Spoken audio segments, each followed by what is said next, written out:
Sori says, 125 gets you straight to the head of the line. You don't have to be a part of the alliance. You don't have to be part of the group. Wait a minute. And the biggest thing is you don't have to wait. You hop, skip, and jump right in front of everybody. 125 gets you there. You do that 3 times, and you get mashed down to the $75 rate for perpetuity. Yes! Also, there is a band review option. So if you've got a band and you're trying to get your band some exposure, hit me up at VinandSori@gmail.com, and I'll show you the details about how to pull that off. You can also jump on Patreon, and there is a option on the tiers to be able to get your band reviewed. Yep. Obviously, we can't lie to you, so we can't guarantee a positive review. Get what you get. It's just rubbish. Rubbish. Rubbish. That's British for garbage. My favorite is a community option. $1 at the gate gets you in at Patreon. You get to join an alliance. The alliance joins their points together, and that helps determine what songs that we do. The alliances hang out on Discord. Message me on Patreon to get the link. They do all kinds of other cool things. They do Minecraft, Dungeons and Dragons. Yeah. It's really a community within the community. Anybody can go in the village, facebook.com/VinandSori. There's 160,000+ people on the channel. What's cool about the Discord is that it offers a real opportunity for community connection, friendship, that type of thing. And it's on Discord, so if you're not a Facebook person, it's for you. You start off at $1. Right. Plus you get exclusives. Sori and I are working on a song. So the first 15 seconds of that was on Patreon. Also, at $15 tier and above, when we actually debut the video, they're going to be there live with us. There you are, dear listener.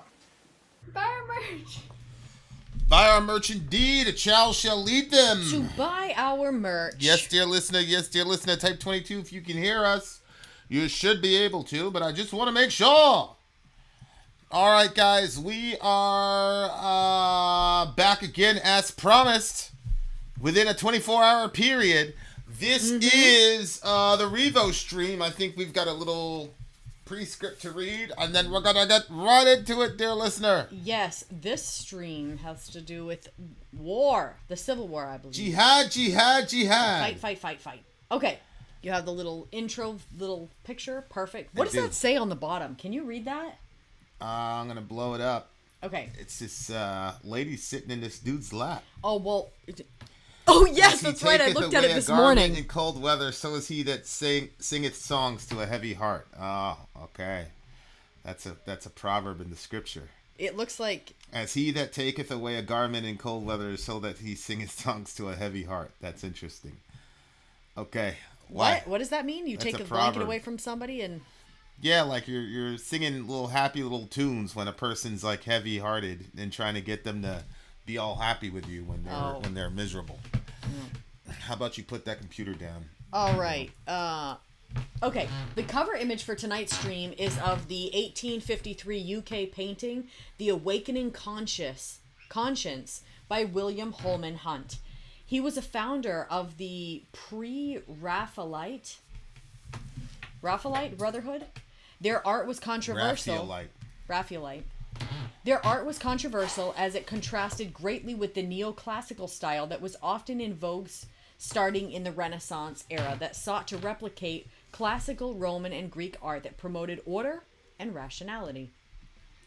PRB artists felt that neoclassical art was too mechanical in nature and emulated medieval art before Raphael.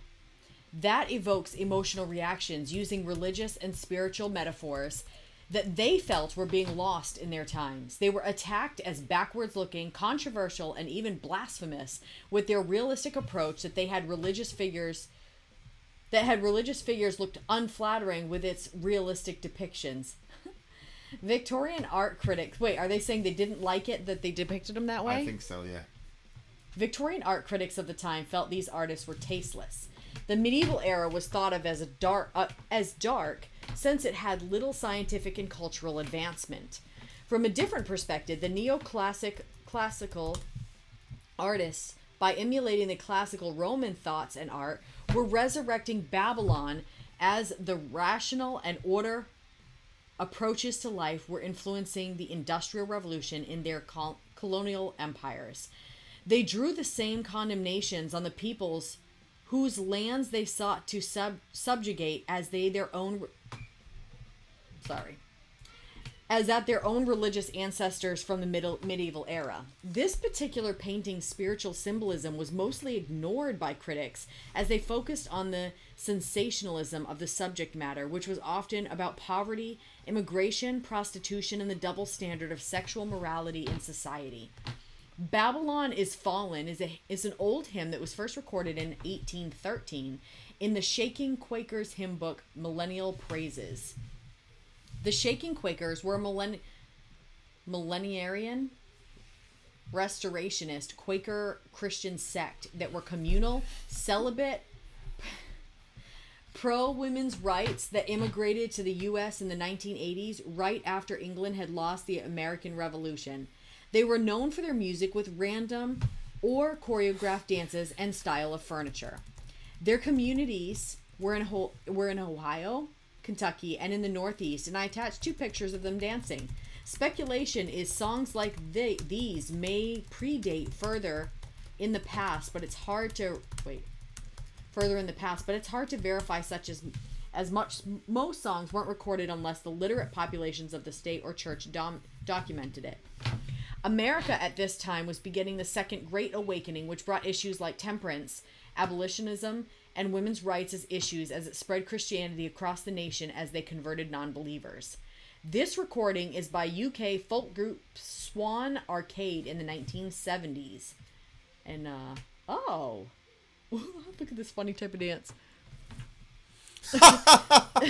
Are you going to put those up? And then there's this other one. I'll put it up periodically. This one's cool. They're all dancing in a circle. All right. So Swan Arcade. So I'm pretty sure the temperance movement was the no alcohol thing. The abolitionist movement was relative to slavery. Yep. And then women's rights, I think, was relative to voting. Oh. I think. Okay. So there you go. Okay. All right, guys, here we go. Song numero uno is Babylon is Fallen. Babylon is Fallen. Swan Arcade. We shall be ready to rock and roll right now. Hail the year so long expected, hail the day of full release. Zion's walls are now erected, and the watchmen publish peace. Throughout Shiloh's wide dominion, hear the trumpet loudly roar. Babylon is fallen, is fallen, is fallen. Babylon is fallen to rise no more. Babylon is fallen, is fallen, is fallen. Babylon is fallen to rise no more. All our merchants stand in wonder, what is this that comes to pass? Murmuring like the distant thunder and crying, oh alas, alas. Swell the sound, ye kings and nobles, priests and the people, rich and poor. Babylon is fallen, is fallen, is fallen. Babylon is fallen to rise no more. Babylon is fallen, is fallen, is fallen. Babylon is fallen to rise no more. Blow the trumpet in Mount Zion, Christ is come a second time. Ruling with a rod of iron, all who now as foes combine. Babel's garments we've rejected, and our fellowship is o'er. Babylon is fallen, is fallen, is fallen. Babylon is fallen to rise no more. Babylon is fallen, is fallen, is fallen. Babylon is fallen to rise no more. Babylon is fallen, is fallen, is fallen. Babylon is fallen to rise no more. Babylon is fallen, is fallen, is fallen. Babylon is fallen to rise no more.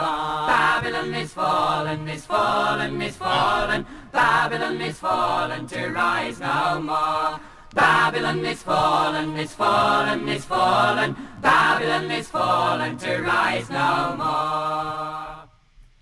Oh, that was the whole song. Let me pull up the lyrics here. This is this is gonna be interesting.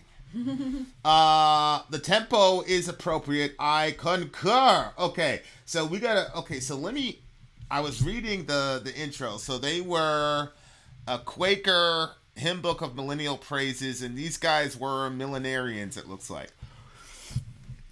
So those guys are generally like an end times type of thing. Oh, okay.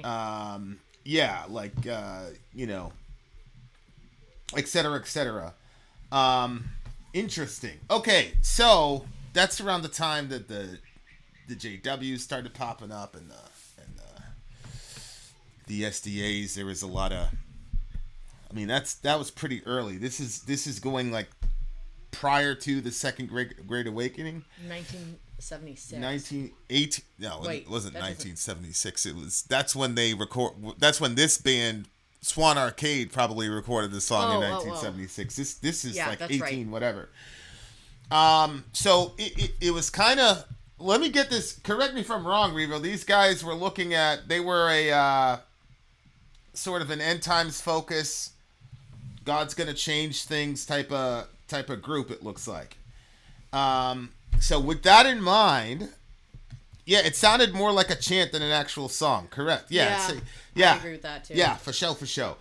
Hail the day so long expected. Hail the day of full release. Zion's walls are now erected and their watchmen publish peace.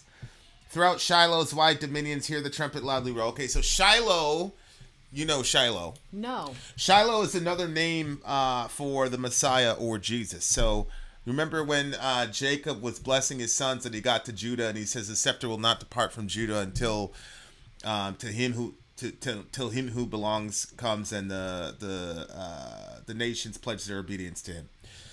In the KJV, it says until Shiloh comes. Yeah. So that is almost universally looked upon as a Davidic / Messianic title. So Shiloh became a title for the ultimate Davidic Messiah who was going to bring everything back to rights and put everything in order.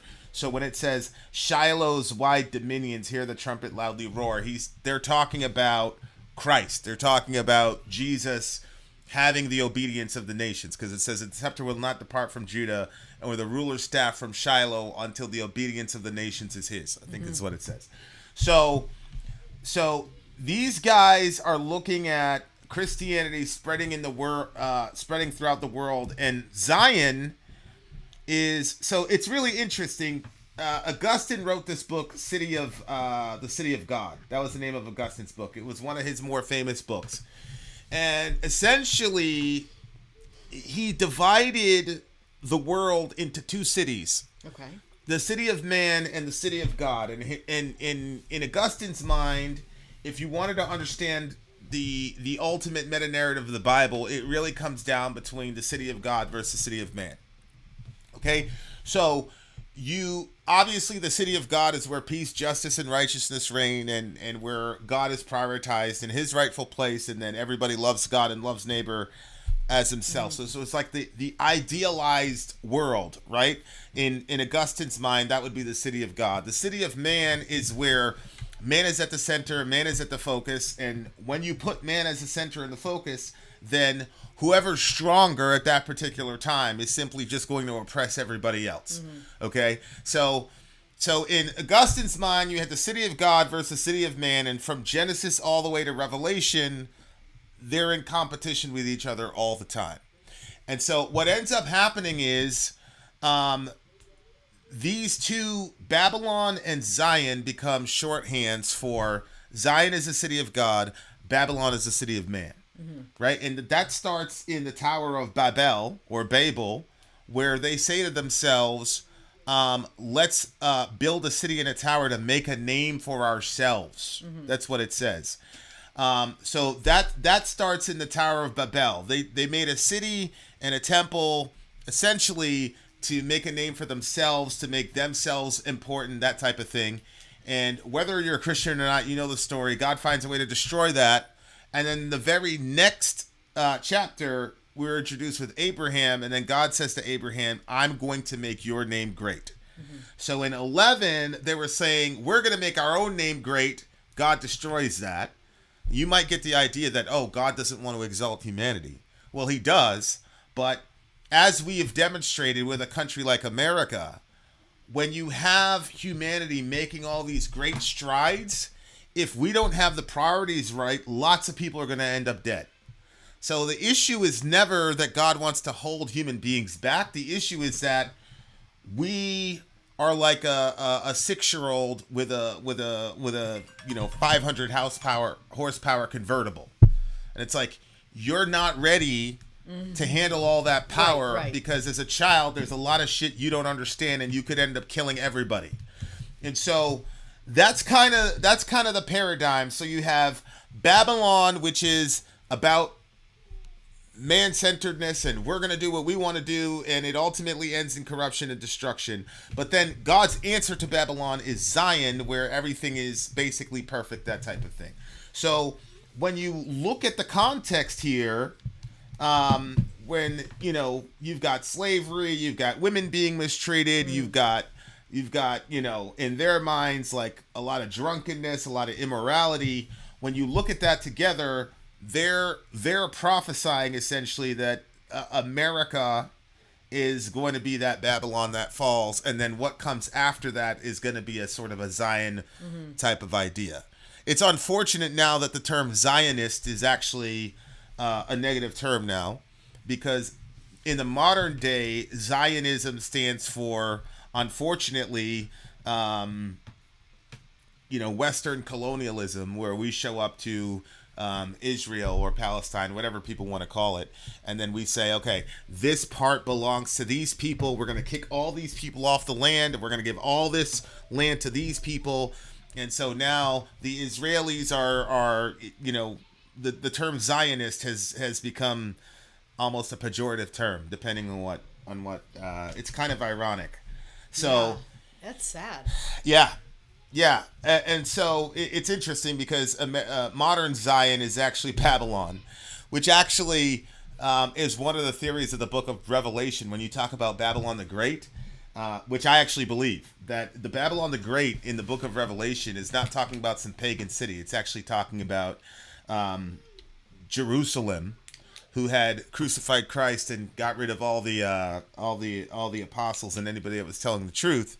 And I believe in Revelation, that's the irony in Revelation, is that Jerusalem, which was supposed to be ground zero for Zion, has actually turned into Babylon, the city of man and city of man-centeredness and all that.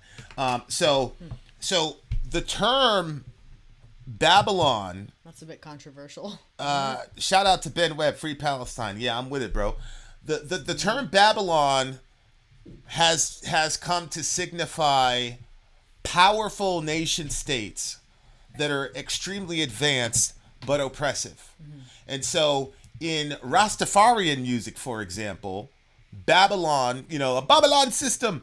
Yeah, Babylon is a system and a mindset, and most of the time it's talking about America and the Western powers and Western colonizers, right? So Babylon has kind of evolved into a sort of a political statement from artists who are conscious of what's going on in the world. So if you're in the Rastafarianism, you hear all the time about Babylon and the Babylon system, these guys, that type of thing. That's what's going on. One of the interesting things about Babylon is that one of the reasons that Babylon in Revelation was so powerful was because of the economic boom that it gave. And so if you look, all her merchants stand and wonder, what is this that comes to pass? Murmuring like the distant thunder, crying out, alas, alas. Swell the sound, you kings and nobles, priests and the people, rich and poor. Babylon has fallen, Babylon has fallen, Babylon has fallen to rise no more. And that's almost a direct quote from Revelation, because it talks about when Babylon is destroyed, it's destroyed in a single hour, and all the rest of it. What were you thinking about? Well, when I hear songs like first, the cadence of it reminds me of like kind of Christmas music, the way that it was, but when it was talking, like, I don't know, I guess because a lot of these words, they have a lot of meaning from, like, you know, like my past and the way that we were raised and stuff like that. So hearing the song was kind of odd. Like when you said Shiloh, I did remember Shiloh, but I couldn't remember like what it was connected to. When it got to the next part that you're gonna, where you just talked about the merchants, but when it said blow the trumpet in Mount Zion, Christ is come a second time, like that kind of stuff, like that was the excitement that we knew, like the trumpets are gonna blow and Christ is gonna come back, he'll snatch you off the earth, and like, but seeing it here, and I maybe because I'm older now, I'm looking at this and I'm like, they're saying Christ come a second time, ruling with a rod of iron, all who now as foes combined, Babel's garments we've rejected and our fellowship is over. So they're talking about Christ's return and the way that he is going to go after Babylon, right? Mm-hmm. And I just think that that's so, like, inappropriate for, like, these people. This is after the resurrection of Christ. Like, what's inappropriate? For them to, like, make songs about the destruction of Babylon. I feel like that's Old Testament stuff. Like, I feel like they should have been talking about, like, because this, first of all, they misunderstood the timeline, right? I mean, if they're talking about Babylon, that was actually, why are you looking at me so weird? That's so odd to me. Why? Because they're quoting the book of Revelation. That's the last book of the New Testament. Yeah, but this already happened, right? This is 70 AD stuff? Well, that's what we believe, but they're futurists. We believe that Revelation 18 has already happened, but the vast majority, especially in America, the vast majority of Christians are futurists. They believe that's coming in the future. Right. Yeah, that's true. I mean, you believed that I did, up until 5 years ago or whatever. I did, but now I guess I've gotten the mindset that everybody knows that it's more 70 AD. But yeah, I guess from that standpoint, then they're just singing songs about, like, the future of everything. So yeah, I guess it would make sense for them. It's just weird for, I guess, from my standpoint to hear, like, them singing about that, because I thought it was completely appropriate. Because the stuff that happens in Revelation, whether you think it's already passed, that doesn't mean principially that God's not going to do that again. When you see a nation being unjust to other people, like, you should want that nation to fall. I guess I'm putting it in the same bucket as the, what is it called? The precatory prayers? Imprecatory prayers? Yeah, I'm putting it in the same bucket as that. Yeah. I think you can pray imprecatory prayers against a system, or you could pray that. Yes, like, for example, like, I don't think it would be wrong to say if there was a country that had a system of, like, child molestation. King Miner, thanks for the super chat. I don't think it's wrong to say, man, I hope God destroys that system. Mm-hmm. And if you want to be part of that system, and then you just happen to be destroyed in that system, then you get what you get. But I don't think it's, I mean, and here's the passage that they were talking about, all the merchants of the earth will weep and mourn over her, for no one buys their merchandise anymore.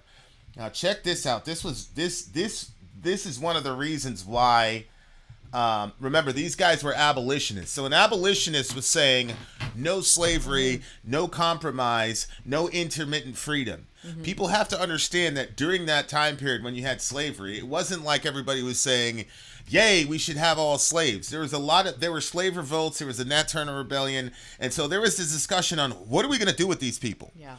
And the moderates, it's so funny to me. The moderates were saying, look, this is bad. I personally wouldn't own a slave, but I can't tell somebody else to do what to do with their property. People say that. Huh. That sounds familiar. Then you had other moderates that said, well, yeah, this is kind of bad that we're doing this to these people, so let's, like, intermittently free these people in stages, because let's be practical here. 30% of our economy is contingent on slave labor. If you let these slaves go free, you're going to destroy the entire South and, by extension, America. And all you people who want just immediate abolition of slavery are idealistic, and you're naive, and you're not thinking about other factors. I don't have to tell you. That's what they used to say. Now, the implication of that in the modern day is obvious. But here's what's interesting. So they had merchandise of gold, silver, all this stuff. And watch this. Cinnamon, incense, fragrant oil, and frankincense, wine and oil, fine flour and wheat, cattle, sheep, horses, and chariots, and the bodies and souls of men. Oh my gosh.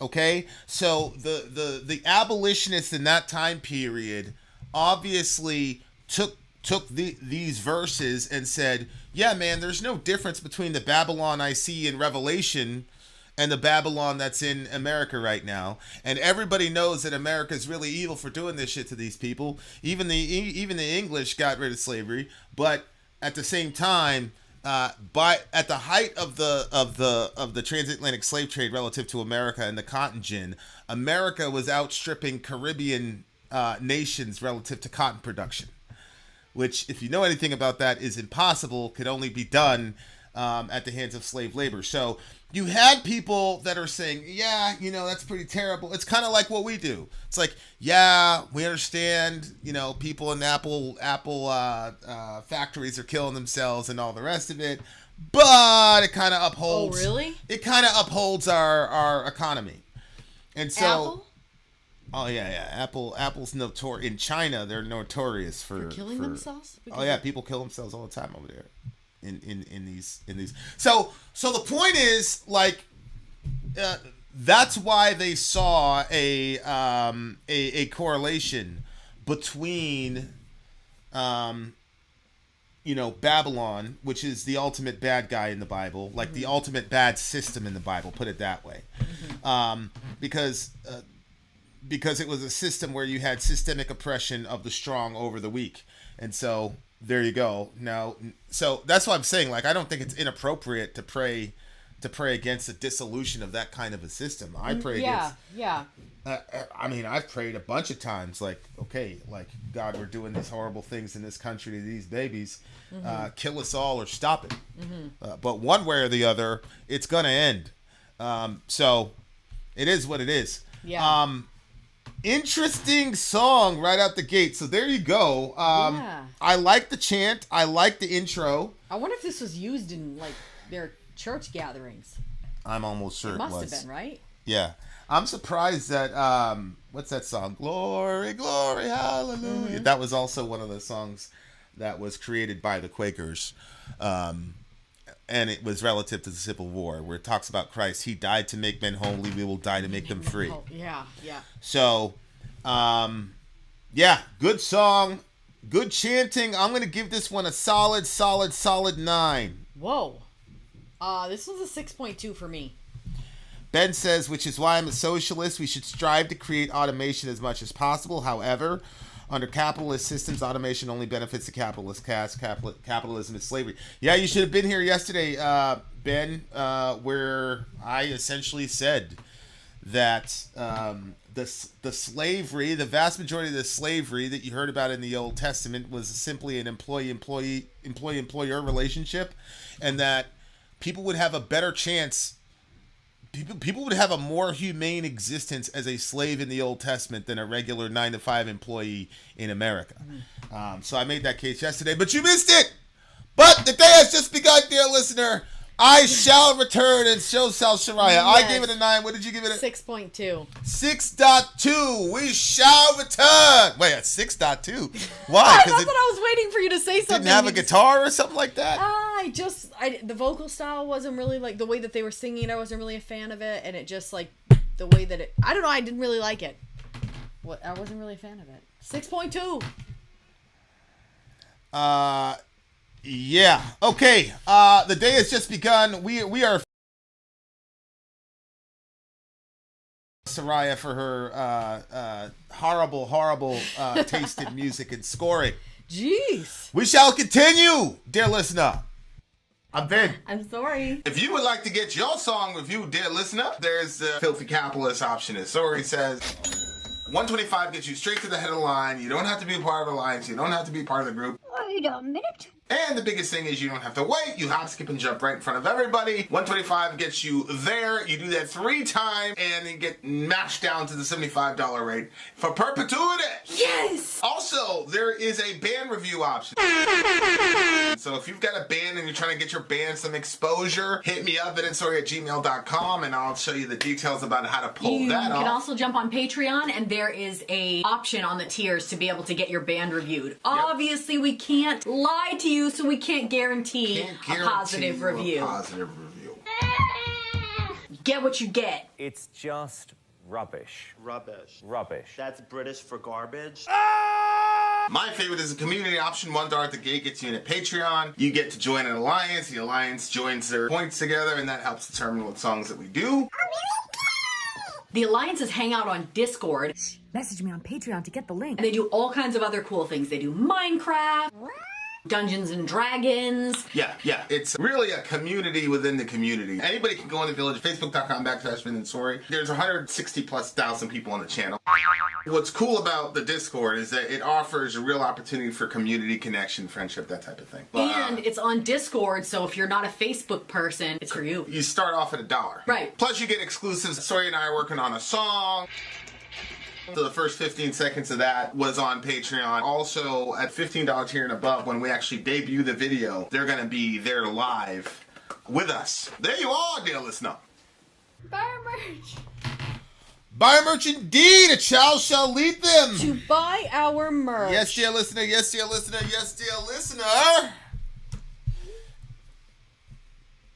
All right. What? I thought you were showing me something. We are in the midst of a All civil... right. Well, I mean, we've been doing this for a couple of years. I figured that we could just automatically just keep it moving. Oh, boy. Hutchinson family. Get off the track. Get off the track. Yeah. This is a song released in 1844 by sheet music. This song would be considered folk or parlor music. Music in the 19th century was being released and bought for the first time by sheet music. Prior to this, most recorded music was either state music, religious music, or music for wealthy patrons. Imagine like just music for just the rich. Like how horrible. And the thing is, I bet you the poor were making better music than the rich. Back in the days, rich people would be able to sponsor these people, and they would make music for them. That's how you got Bach and all these people. Oh, really? That's how? Yeah, that's how it happened. Wow, okay. Most of this music falls under the classical music umbrella. Folk music, on the other hand, largely went unrecorded as the music was handed down from illiterate populations. As literacy rates rose and instruments like pianos became more affordable, this music was being printed for public consumption as it is easy to play and familiar. This song was written by Jesse Hutchinson, the leader of the Hutchinson Family Singers. Oh my gosh, I remember that, like when that was like the thing, like whole family singing together. Do you remember that being in church? Yeah, oh yeah. I think my mother wanted that for our family. Poor thing. This folk group they were part of the religious Second Great Awakening of the early 1800s and sang songs openly about abolitionism, temperance, labor rights, and women's rights. Same thing. It's dedicated to abolitionist writer Nathaniel Peabody Rogers and mentions his Herald of Freedom newspaper. Side note, he was also an early animal rights supporter. The song also names one of the trains. That's interesting. Liberator, which was the name of the abolitionist newspaper ran by William Lloyd Garrison, who also was an avid women's rights activist, yes, that made him controversial in some circles. The song also has the lyrics about Henry Clay. He was the leader of the Whig Party, and the former Democratic President Martin Van Buren, whose nickname was the Little Magician. I'm not sure who in this group that is. I'm not sure who the group is that is performing in this recording. Okay. All right, guys, let's check it out. Here we go. These again are abolitionists. And the name of this song is Get Off the Track is the name of the song. Get off the track. Get off the track. That should be a very interesting song. I am very, very interested in hearing it. I've got to find it because this thing has Get Off the... I thought that this stream was about the Civil War. I was like, oh. Well, it is. Yeah, but it's what was happening like during that time and stuff like that. Like I thought it was going to be battle songs. Like every song's going to be a battle song? That would be corny. Well, that would be so boring. I agree. I mean, how many times? All right, here we go. Get off the track. Let's do it. So I'm glad it's this.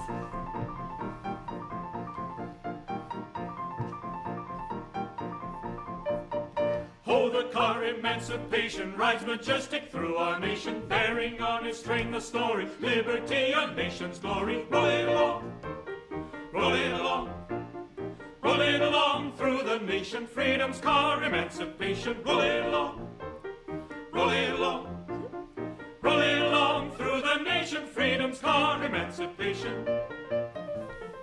First of all, a train and greater speeds the dauntless liberator. Onward cheered amid hosannas and the waving of free banners. Rolling along, rolling along, rolling along, spread your banners while the people shout hosannas. Rolling along, rolling along, rolling along, spread your banners while the people shout hosannas. Let the ministers and churches leave behind sectarian lurches. Jump on board the car of freedom ere it be too late to need them. Sound the alarm, sound the alarm, sound the alarm, puppets thunder ere too late you see your blunder. Sound the alarm, sound the alarm, sound the alarm, puppets thunder ere too late you see your blunder. Railroads to emancipation cannot rest on clay foundation, and the tracks of the magician are but railroads to perdition. Pull up the rails! Oh, man. Pull up the rails! Pull up the rails, emancipation cannot rest on such foundation. Pull up the rails! Pull up the rails! Pull up the rails, emancipation cannot rest on such foundation.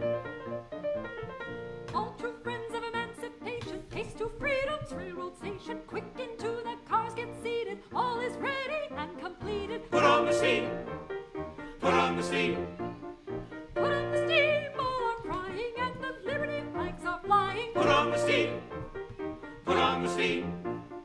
Put on the steam, all are crying, and the liberty flags are flying. Hear the mighty car wheels humming, now look out, the engine's coming. Church and statesmen hear the thunder, clear the track or you'll fall under. Get off the track, get off the track, get off the track, all are singing while the liberty bell is ringing. Get off the track, get off the track, get off the track, all are singing while the liberty bell is ringing.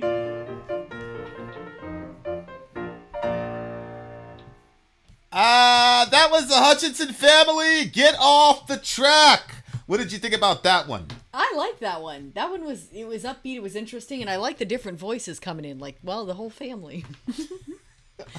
We're talking about emancipation. Yeah. Freedom of the slaves. Freedom of the slaves. Look, everybody knows I love the homie Brother Minister Farrakhan. I love all my black leaders, but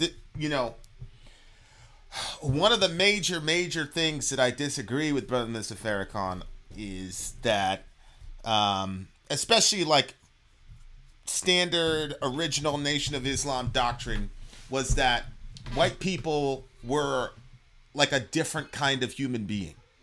So I had to say that to somebody a couple days ago. I forgot who it was. Oh, yeah, I remember who I was talking to. But in Farrakhan's mind, and really in the Nation of Islam, and to be honest with you, what I'm about to tell you is like the official doctrine. And like I've listened to like hours of Brother Minister Farrakhan explaining this. And I look at it, I'm like, yo, is he being serious right now? I can't tell. But essentially, dear listener, this is how You're never going to believe it. This is how white people ended up becoming, whatever. So there is this very intelligent. So back in the day, it was all black people. They were geniuses, blah, blah, blah. But there was this very intelligent black guy by the name of Yaqub. But Yaqub had a very big head. And so everybody made fun of Yaqub because he had this big head. And so he basically said, I'm going to get vengeance on everybody for making fun of my big head. Now, remember, everybody's black in this world, okay? This is what Nation of Islam believes. So Yakub goes to this island called Patmos, and then he starts experimenting, and essentially, he through a process of scientific experimentation, he creates white people. Okay, and he didn't use technology; he used tricknology. I'm not joking, and so white people just by nature.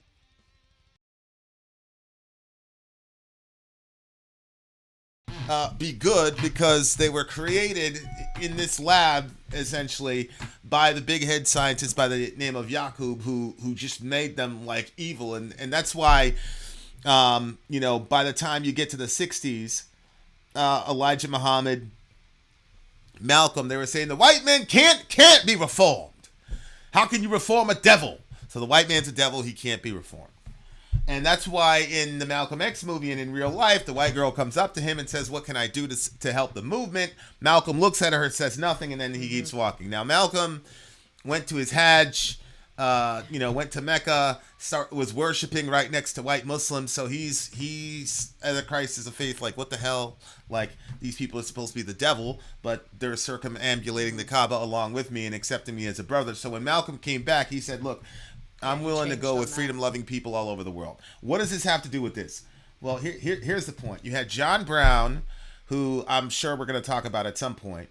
But the main thrust of the abolitionist movement to free slaves, yes, you had Frederick Douglass and all that. He was a great orator. But the people who were paying real prices were white people. Okay, we have never done anything significant for the cause of civil rights in the United States without the help of white people. Never. And that's why those people get killed. The minute black people and white people start working together for stuff, that's when the government will intervene and kill you, right? So you had, pretty sure it was Fred Hampton. They did this Judas and the Black Messiah on Netflix a couple of years ago, and he hooked up with some skinheads. They were racist. Okay, they were not on the team. They had big giant Confederate flags, and he found ways to work with these racists and say, look, I understand, blah blah blah. You don't like us. We don't like you guys either. But we have the common enemy. He went the class route. He's like, these guys are classist here, and you guys are getting screwed. We're getting screwed. We should work together. And then once we figure these guys out, then we can go hate each other again. Of course. Once these guys started working together, started protesting together, started getting jammed up by the cops together, started ending up in the same cells together, the white folks were like, well, these guys ain't that bad. And toward the end of it, they started repudiating their racism. But Fred Hampton paid the price for that. They killed him. Yeah. Wow. Dr. King, working with white people. They killed him. Malcolm. The FBI was doing psychological operations and all this stuff, but when Malcolm came back and started working with white people, that's when he died. So, I talk, that's crazy. I get invited to talk to, whatever, and, I try to explain to people, like, yeah, we're in a racist system. Yep. White people benefit across the board from a racist system, but that does not mean that, like, within the ontology of all white people, that there are people that think that is cool. Because there have always been white folks who are saying this is not cool, and there have always been white folks who have said, look, man, we're willing to pay prices, and we're willing to make you pay. You better let these people go.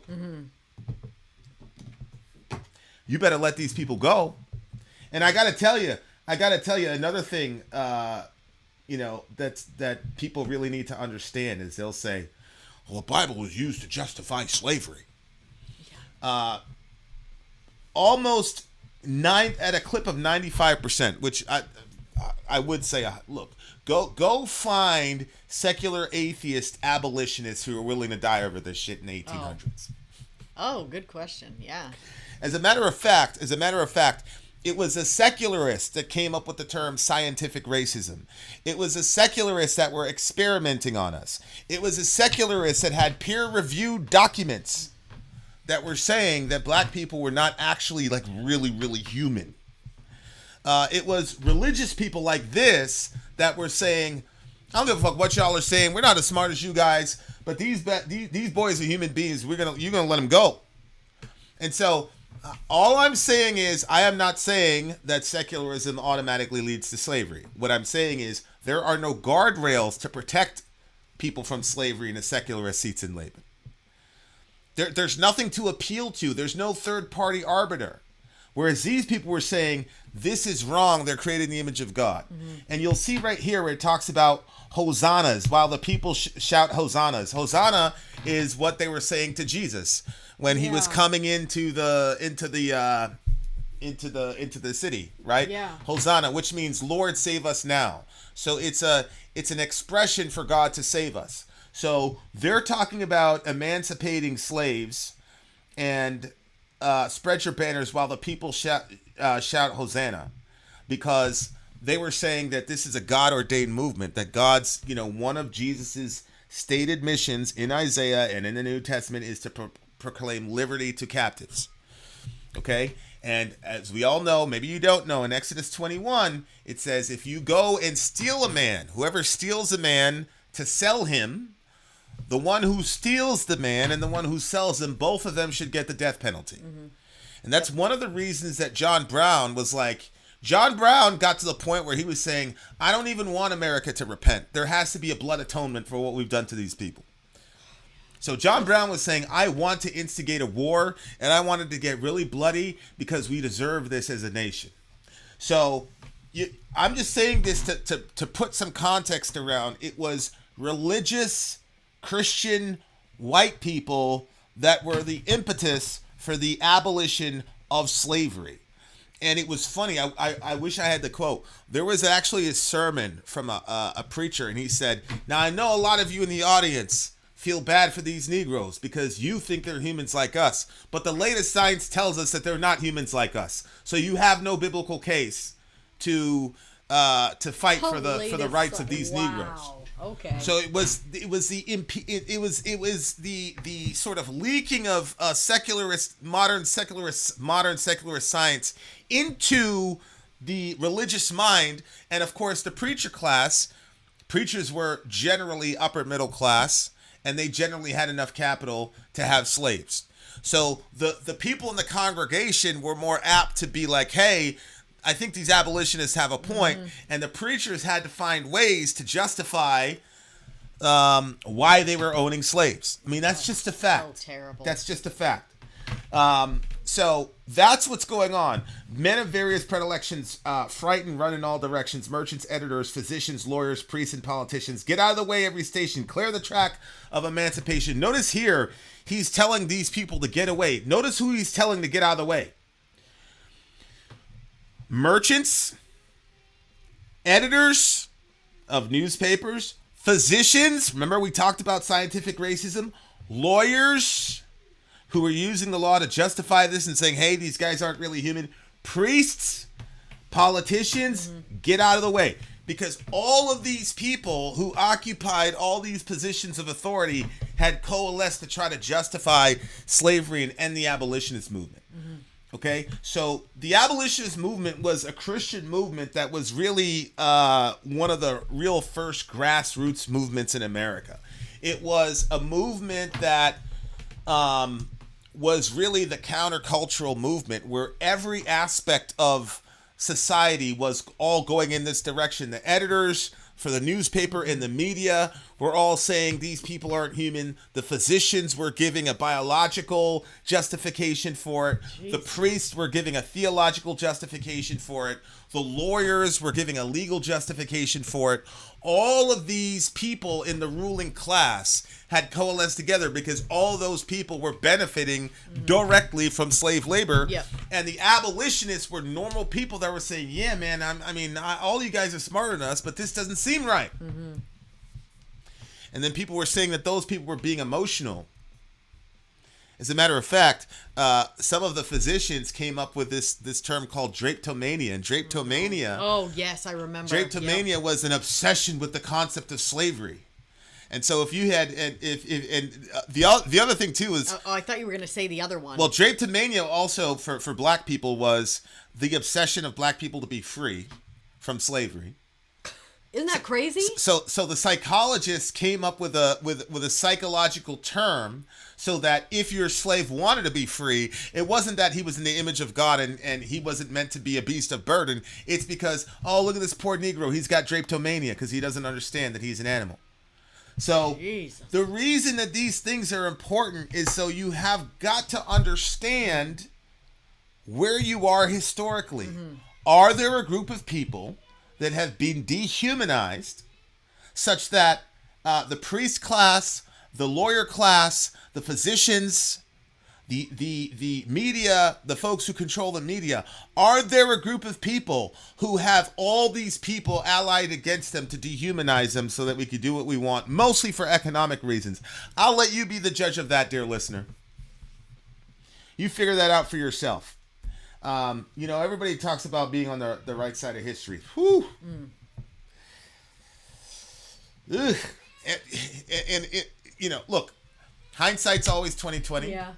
And atrocities are almost always 20/20. Right? Like they're always looking back retroactively. But that's one of the reasons I am the way that I am. Because if you look at the pattern of history, these things happen all the time. And the people that go up against all of those institutions are generally in the right. So when you have a topic in the national discussion where the lawyer class, the media, the medical class, when you've got a group of people that all those powerful people are working against, you better make sure that if you agree with those folks, that you understand that would be the first exception ever in American history, where all of these elites were all allied against this group of people. And you agree with that, and you support that, and you think you're on the right side of history. Generally speaking, that has never, ever, ever been the case. Go ahead. Yeah, when he's talking about the car emancipation, it's metaphorical, right? Or was there like really something? Well, no, you had the Underground Railroad and those other things, yeah. But he talked about, where's the part where he talked about the clay? I should have looked it up while I was. He said clay? Yeah, and I thought he was talking about the railroads to emancipation cannot rest on clay foundations, and the tracks of the magician about railroads to perdition. Can you explain that part to me? Well, whatever you're building your foundation on, it's got to stand the test of time. So if you're building the understanding of emancipation from emotionalism and these other things, it's not going to work. Mm-hmm. These guys were deeply Christian. I mean, he says up above, let the minister in the churches leave behind sectarian lurches, jump on the board in the car to freedom, etc., etc. What a crazy song, huh? Well, yeah. But again, these were white people who had no motivation other than the cause of justice to do this. They were benefiting, second and third hand. They weren't like the preacher class or the whatever class. But they were still benefiting because of the stability and the economic. And so these guys, what was motivating them? What was inside of them? Again, go look in the history books and find me a secular abolitionist who really put it on the line for people. I'm sorry, it's just not there. So all these people out to say the Bible was used as justification for slavery. Yeah, it was. They were wrong. The scripture makes it absolutely clear, especially in the New Testament, but even in the Old Testament, the kind of slavery that that we were doing in America. That was happening in America was called man-stealing in Exodus 21, and you got the death penalty for it. So I'm sorry, but that is what that is. So look, I think the song is great. Lyrically, it's great. This album cover is pretty cool too. Is that the whole family? I don't think. There's all these people look the same age, but everybody's leaning on each other. I don't know. I just thought that was cool. Yeah. Here is the actual text in Exodus. Whoever steals a man and sells him, and anyone found in possession of him, shall be put to death. Mm-hmm. It also says later on in Deuteronomy, if a slave runs away from a harsh master, you shall not return him to his master. So again, even if these people were this is a crazy thing about America, that there are so many moments in American history, including now, where you would have had a better life in an Old Testament system. Yeah, I know, that's crazy. It's mind-boggling. Yeah. You would have had a better shot What? at less misery in an Old Testament system than in America, and that's still true today, particularly relative to workers and wages and all the rest of it. Okay, what do you give this song? 9.8. Oh, this one got a 9.8. I mean, okay, why did this one get a 9.8? well, the topic I think was really. I mean, I feel better about singing about freeing slaves than I do about the Babylon thing, because I already had that initial like feeling about it because it was already done, and then they're singing about that. Like, I feel like there's other things they could sing about, but I understand where you were coming from. But this one, freeing the slaves and the way that it was worded, and just like to hear like a group of people just what a time that must have been. Like, when even when we were doing the work with the abortion stuff, I mean, yeah, people threatened us, but did I really think that I was going to get killed? I didn't really think I was going to get killed. I know people threatened us. Yeah, I mean, people threatened to kill us, and people threatened to kill me. Yeah, but I didn't really think. I thought that there was a slight chance that somebody might come by and just kind of mow us all down, but I didn't really think that it was going to happen.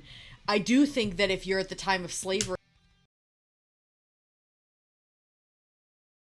your life is very seriously on the line. Yeah, them white folks were paying real prices, right? Man. I was listening to Umar Johnson. He's like, when has white people ever done anything to cost themselves for the sake of black people? I'm like, what the fuck are you talking about, Umar? Depends on the people, yeah. I love you, Umar, but... Wait, Umar? Umar Johnson. He says, when has white people ever done that in the history of man? I'm like, what are you talking about? How the hell do you think... You do realize... He's being inconsistent because he was just saying on that last video, correct. We're not going to be able to do this without the white people. Well, he paid them, though. He was talking about when have white people ever done anything at cost to themselves for Wait, black he people. Paid them? Well, yeah, of course he paid them. Wait. He was talking...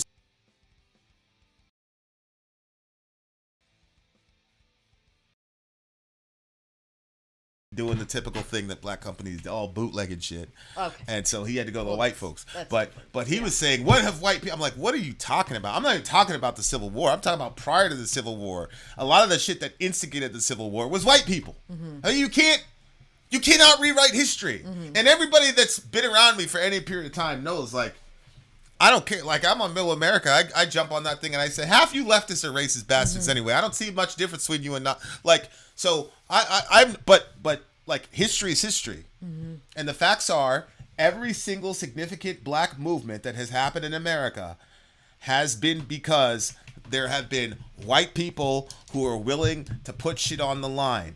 In the early 1800s, it was almost exclusively white Christians. By the time you got to the 60s, you had some secular humanism had really taken off. Mm-hmm. The people were kind of abandoning Christianity, right? Looking into the Eastern religions and things like that. And the Beatles were massively influential because, I mean, if you think about, Imagine is sort of a secular humanist hymn. Okay. And so you had secularists who were strong supporters of the civil rights movement because they had the concept, which to me, secular humanism is just Christianity without Jesus. I can kind of see that. Because humanism is where you're putting the humans. You can't have secular humanism without the foundation of Christianity. It's impossible. Fight me, I don't care, but it's true. But so by that time you had a strong, robust secularist movement that was joining with the church to go and fight for civil rights. But the point is, the constant thread is, white people have always been front and center in these movements. And so you just have to be real about it. Those are just facts. And feel how you want to feel about it, but those are just facts. Shout out to the white people in the world. All right, what did you give it? I gave it a 9.8. What'd you give it? 9.2. 9.2. Enigma says slavery still exists. Go to Ghana, Saudi Arabia. That was just outlawed in the 90s. We saw what happened in the Arab Spring with Libya, so we know slavery still exists. But it's better to call it out. Okay, we shall return. We've got more historical review on the way. Vin out. Sorry out. Gone. I'm Vin. I'm sorry. If you would like to get your song reviewed, dear listener, there's the filthy capitalist option. As Sori says, 125 gets you straight to the head of the line. You don't have to be a part of the alliance. You don't have to be part of the group. Wait a minute. And the biggest thing is you don't have to wait. You hop, skip, and jump right in front of everybody. 125 gets you there. You do that 3 times, and you get mashed down to the $75 rate for perpetuity. Yes! Also, there is a band review option. So if you've got a band and you're trying to get your band some exposure, hit me up at VinandSori@gmail.com, and I'll show you the details about how to pull that off. You can also jump on Patreon, and there is a option on the tiers to be able to get your band reviewed. Yep. Obviously, we can't lie to you, so we can't guarantee a positive review. Get what you get. It's just rubbish. Rubbish. Rubbish. That's British for garbage. My favorite is the community option. $1 at the gate gets you in a Patreon. You get to join an alliance. The alliance joins their points together, and that helps determine what songs that we do. The alliances hang out on Discord. Message me on Patreon to get the link. And they do all kinds of other cool things. They do Minecraft, Dungeons and Dragons. Yeah. It's really a community within the community. Anybody can go in the village, facebook.com/VinandSori. There's 160,000+ people on the channel. What's cool about the Discord is that it offers a real opportunity for community connection, friendship, that type of thing. And it's on Discord, so if you're not a Facebook person, it's for you. You start off at $1. Right. Plus you get exclusives. Sori and I are working on a song.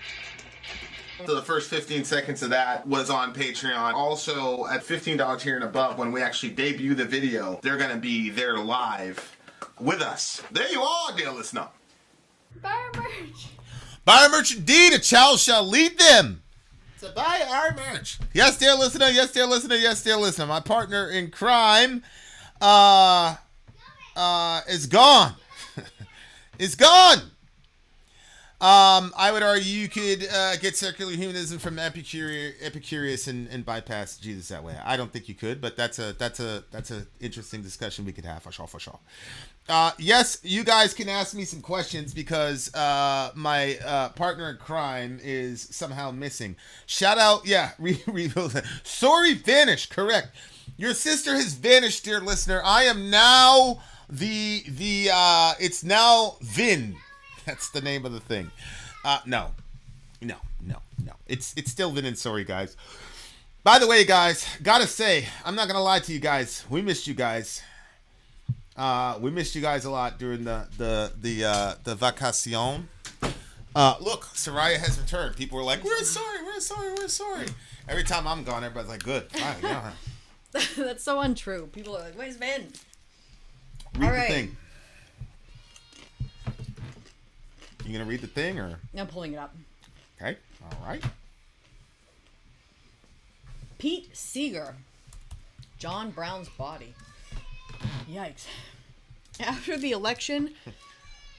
Can you hear them? Hey, Johan, come over here. After the election of Abraham Lincoln in 1860, the South left the Union to form a confederacy over fears of losing the institution of slavery. Abraham Lincoln was an abolitionist, but he had made it explicit that he wasn't going to get rid of slavery as president. The South didn't stick around long enough to find out, and when they fired on Fort Sumner, the Civil War had begun. The South had been the military center and economic center of the U.S. in its early history, and were making what they believed to be a sure bet in that they could beat the North. The North, though, had been making fast gains in industrialization, and the war effort only exacerbated this progress as war arms were needed. The war was explicitly to be about reuniting the Union, but some Union soldiers sang this song about abolitionist John Brown. John Brown was a radical who back in 1859 led a small group to attack a federal armory in Virginia and was tried for treason. With the outbreak of the Civil War, he made his actions seem more justified as an early martyr for the war, and this song celebrated him as such, as this song was written collectively by Union soldiers. Wow. One rewritten version of this song was the Battle Hymn of the Republic. Oh! That's the Glory, Glory, Hallelujah song. Oh, the one you were just referencing. Yeah. This version is sung by Pete Seeger, You've reacted to his version of Preacher and the Slave, his group The Weavers' Goodnight Irene, and the Byrds' cover of the song Turn, Turn, Turn. Fucking Irene! Pete Seeger was a leader of the folk music revival in the 1950s, which repopularized songs like this that often had gone forgotten. In his own time, he was blacklisted as a communist by the McCarthy Red Scare, but he would say he was keeping with the New England patriot.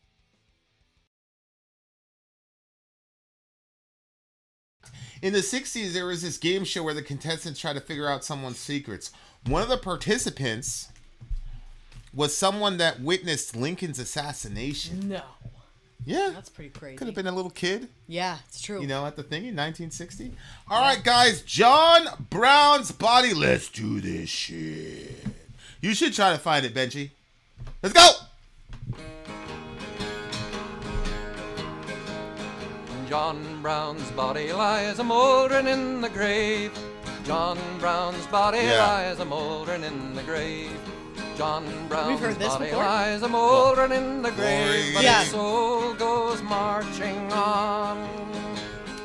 Glory, glory, hallelujah. Glory, glory, hallelujah. Seriously? Glory, glory, hallelujah. But his soul goes marching on. The stars above in heaven are looking kindly down. The stars above in heaven are looking kindly down. The stars above in heaven are looking kindly down on the grave of old John Brown.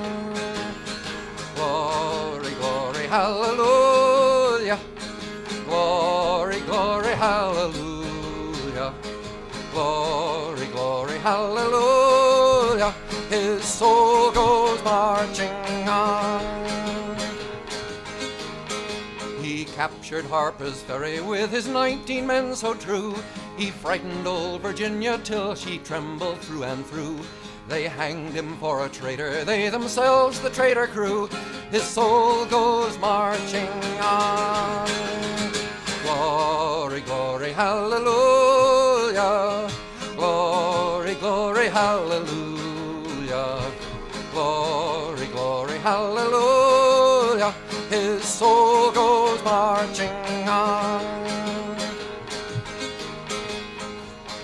Well, he's gone to be a soldier in the army of the Lord. He's gone to be a soldier in the army of the Lord. He's gone to be a soldier in the army of the Lord, but his soul goes marching on. Glory, glory, hallelujah. Glory, glory, hallelujah. Glory, glory, hallelujah. His soul goes marching on. Mine eyes hath seen the glory of the coming of the Lord. He is trampling out the vintage where the grapes of wrath is stored. He's loosed the fateful lightning of his terrible swift sword. His truth is marching on. Glory, glory, hallelujah. Glory, glory, hallelujah. Glory, glory, hallelujah. His soul goes marching on. All right, here is a little brief biography of the big homie John Brown, who is one of, I guess, my heroes, but at the same time also one of the people I'm most conflicted with because of my stance on non-violence. So here's a brief little biography of the homie. So is he white? Or is he was white. He was white. John Brown's religious beliefs motivated his violent abolitionist crusade. His parents inculcated their Calvinist Christian beliefs into young Brown, including their abolitionist views on slavery. Brown grew up from a skeptical spiritual seeker as a child to a young Christian adult who was a determined but peaceful abolitionist. As Brown grew into a full adult, his Old Testament-inspired sense of Christian justice decreed that he declare war on slavery. Please note, it was the Old Testament that gave him the, because you cannot justify swordplay from the New Testament, you cannot. even to defend the innocent. You will not find one single passage that promotes swordplay or killing, even to defend the innocent. You're just not going to find it. So he had to go to the Old Testament to find it. But again, a lot of people think, oh, the Old Testament was pro-slavery, and then the New Testament, you're kind of, right? The New Testament tells you slaves obey your masters, not because it was written by slave owners, dear listener, but because if the slave didn't obey his master, he only had two options. One was to get the shit kicked out of him and beaten within an inch of his life, or two, to join one of these Spartan slave revolutions that were all around the empire. And that is an impossible position for the early church to take because of Jesus's position on nonviolence. So if you did not encourage a slave to be submissive to their master, then you're essentially forcing them to take part in violent action. The only reason I'm saying that is just to say that it's obvious he had to go to the Old Testament, right, to be able to get justify jihad against these slave owners, because it's impossible to do that from a New Testament perspective. He took his abolitionist crusade to Kansas territory, where he was instrumental in fomenting violent conflict between pro and anti-slavery forces, helping to make Kansas territory earn the sobriquet Bleeding Kansas. Brown was willing to risk his life for slavery in Bleeding Kansas, but had not yet accepted the role of martyr for the abolitionist cause. Brown left Kansas when the Free States forces prevailed in Kansas territory and prepared for his raid on Harper's Ferry and began to accept the role of martyr for the abolitionist cause. When his raid on Harper's Ferry failed, his faith grew exponentially and he fully embraced martyrdom, blah, blah, blah, blah, blah, blah. Oh, wow. So, he was a guy who, he was sort of the flashpoint for the abolitionists. He ended up getting caught, they executed him, that type of thing. But he was, a lot of people are like, oh, the Civil War wasn't about slavery, blah, blah, blah. And, for the elites, sure, they had other motivations, but for the soldiers on the ground, a lot of them, the Civil War absolutely was about slavery. You can read a lot of these Union guys that basically said, look, I joined the war because, I'm a young man and I want to fight. But he said, I promise you, if you see what they're doing to these people deserve to die. And I am willing to die in order to kill them. That was one of the, the quotes. When they saw what was actually happening to people, they were like, yo, this shit right here, like, we can't tolerate this in our country. And isn't it crazy? Motherfuckers are going to die over this shit. And that's one of the reasons why Reconstruction cost so much money, because these northern troops were, they a lot of them saw themselves as the arm of God's judgment on these people. And they, in my view, they did more than they needed to do.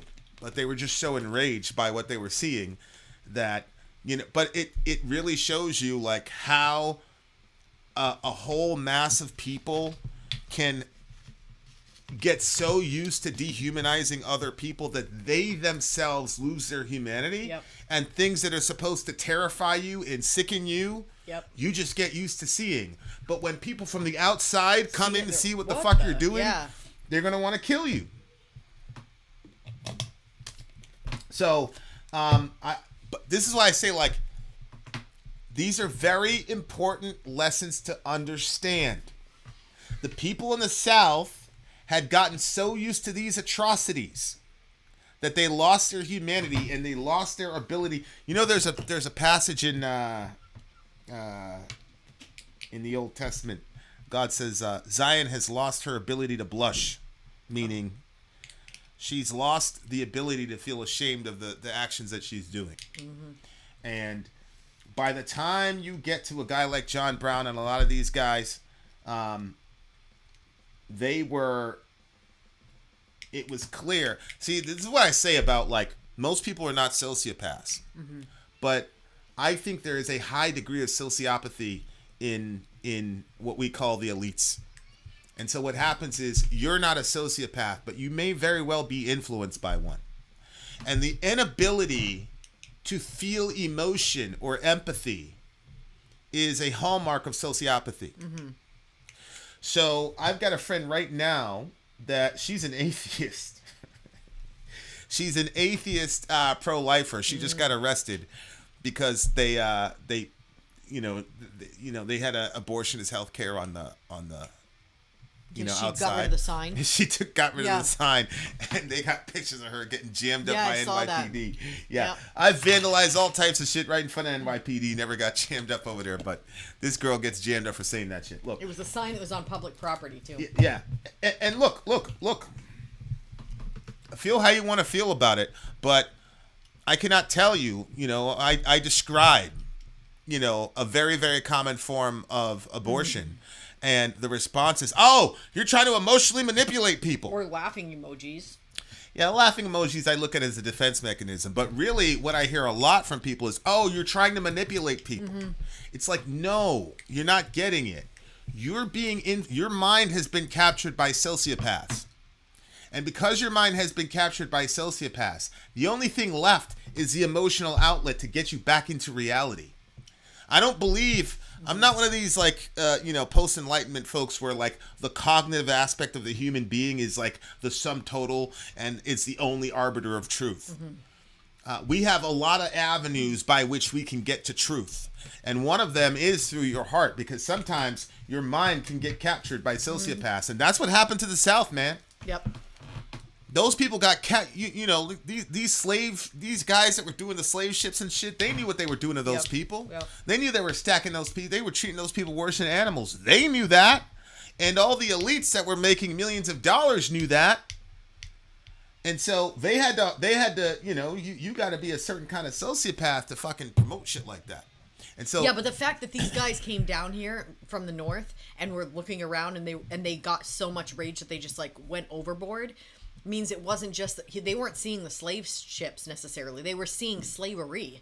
And so when they saw these people, it was bad enough that you took somebody and you made a slave out of them, but you made the conditions so horrific that when the people got down here, they friggin' lit your ass. Like, that means it was really horrible in a lot of places. Yeah. People were getting really, really treated badly. And I can't believe, like, obviously, because of our theology, we have a place to understand it. But, like, outside of our understanding of human nature, I don't even understand how people can explain that. You stole these people. You ripped children from their mothers. You raped women. You, like, the treatment that was given. You took their teeth out. You're being emotional. You're being all emotional. These things taking place like that, like the humanity of those people and how they let themselves. I'm talking about the slave owners and how they let themselves die inside, so that way they didn't have enough emotion left. They didn't have enough of like reality of what was happening left within them to see how horrible they were being. And when I think of the pastors making excuses for it and justifying it, to me, I feel like those slaves had a worse environment with the pastor than they probably did with the... Easy. I was going to say with the pedophile. Easy. I believe it. I believe it would be better, because I think that if you as a pastor have let yourself get that dark inside that you would justify that treatment of human beings and you would say that they're not made in the image and likeness of God, then there's a real... You've let yourself go. Yeah, that is crazy. The evil. History is very important. Very important. Yep. People say, why do you always bring up slavery when we're talking about abortion? Because it is an obvious national parallel. Mm-hmm. It's an obvious national parallel, dear listener. Yeah. So this was a song for the Union soldiers. And they're like, yo, this dude is dead, but his soul is marching on. Mm-hmm. They hung him for a traitor. They themselves the traitor crew. Mm-hmm. That's a crazy line. They hung him for a traitor. They themselves the traitor crew. I was talking to somebody one time. They're like, you hate women. You're against abortion. You hate women. I said, I don't know, man. Like, half the victims of abortion are women. Mm-hmm. It's like, what are you talking about? Well, you think only boys are being aborted? Right. Like, the very thing that you're accusing people of, you're doing. And not to mention this is not disputable. This is the United States State Department. I've talked about this a million times. Every sex trafficker knows that abortion is part and parcel of their business. That is a fact. It got so bad that the U.S. State Department said this is a problem during the Obama administration, by the way. So, it just, these episodes in history, when we talk about Nazism or you're talking about slavery, we don't have history so we can look back at people and go, oh my God, those are horrible people and we're better than them. It's to say, they're human beings and I'm a human being. So if you had entire societies that were so desensitized to this shit, how is it possible that maybe I'm part of a society that's being desensitized to an atrocity that outsiders who didn't understand that practice, if they would have seen what we've done, would raise this country to the ground. So, shout out to the big homie John Brown. His soul was marching on. There were people that would come when we were in front of the clinic, trying to give women other options and talking to them, praying with them. When we were doing that, there was people from, well, I don't know where. I'm going to say Somalia. I'm not really sure. Somali that would come African, by. And when we would try to explain to them what was going on, they didn't believe it. They didn't believe us. They were like, what is going on? You guys are crazy. They did not understand that. That one why lady laughed anybody? at you. Yeah, she did not know. They did not believe that we she were said doing to that. a baby. Yeah. She said. Yeah. In Maine, you got 24. We can go up to 24 or 28 weeks, I think, in Maine. I'm not sure. But I like it. So was this original song, like, obviously we've heard the Glory, Glory, Hallelujah part, but I don't remember necessarily hearing the other lines about John Brown. Is that in the original? Yeah, or I think was this is the original, and then I think the Quakers were like, let's broaden this to be Christ and God and say that God is behind this, because you don't want to center a man in your movement. But I think for the soldiers, I think it was important for them, because that was a man just like them. You see what I'm saying? And so they were able to like rally around him as a figurehead to go forward. So I do think it was important. But for people back in the church who were not in the war, they need to understand that Christ was at the center of the abolitionist movement. So the lyric, the cadence was the same, but the lyrics were changed so that they could people outside the war could put their eyes on Christ and say, what would Christ do? Would Christ co-sign this, stealing somebody from their land, breeding them like animals, ripping mothers and children apart? Would Christ do this? Obviously not. Would Christ co-sign the shit that we're doing to these kids in these clinics? You see Jesus, I don't care who you are, I don't care what your religion is, do you see Jesus of Nazareth saying, yeah man, that is cool, I'm good with that, let's go after the most defenseless group of people in your country and tear them apart? You know that Christ wouldn't do that. You know that Christ wouldn't accept that. And by the way, this is example prime excellence of imposing your morality onto people. There are some moral principles that you absolutely need to impose on people. I was talking to somebody yesterday. He's like, you can't impose your morality on people. I said, this is ridiculous. Literally all laws are an imposition of morality. The reason we have a speed limit is because we have said, hey, if you drive this fast, people end up dying. Now, I know you need to get to your doctor's appointment, but if you drive this fast on a regular basis, you're going to increase the death total. Now, if a person says, I don't give a fuck about that, you can't impose your concern for the death total on the highway onto me. The law says, oh, yes, the fuck we can. You can't impose your non-sexual assault morality onto me. Yes, the fuck we can. You can't impose your you don't believe in pedophilia morality onto me. Yes, we can. What a ridiculous idea. You can't impose morality. That was John Brown's position. And by the way, that whole thing where you can't impose your morality on me, that was in the mouth of the slave owners. I'm sorry, but that's what they said. They said, look, you don't like slavery, and there's flyers. If you don't want a slave, don't get one.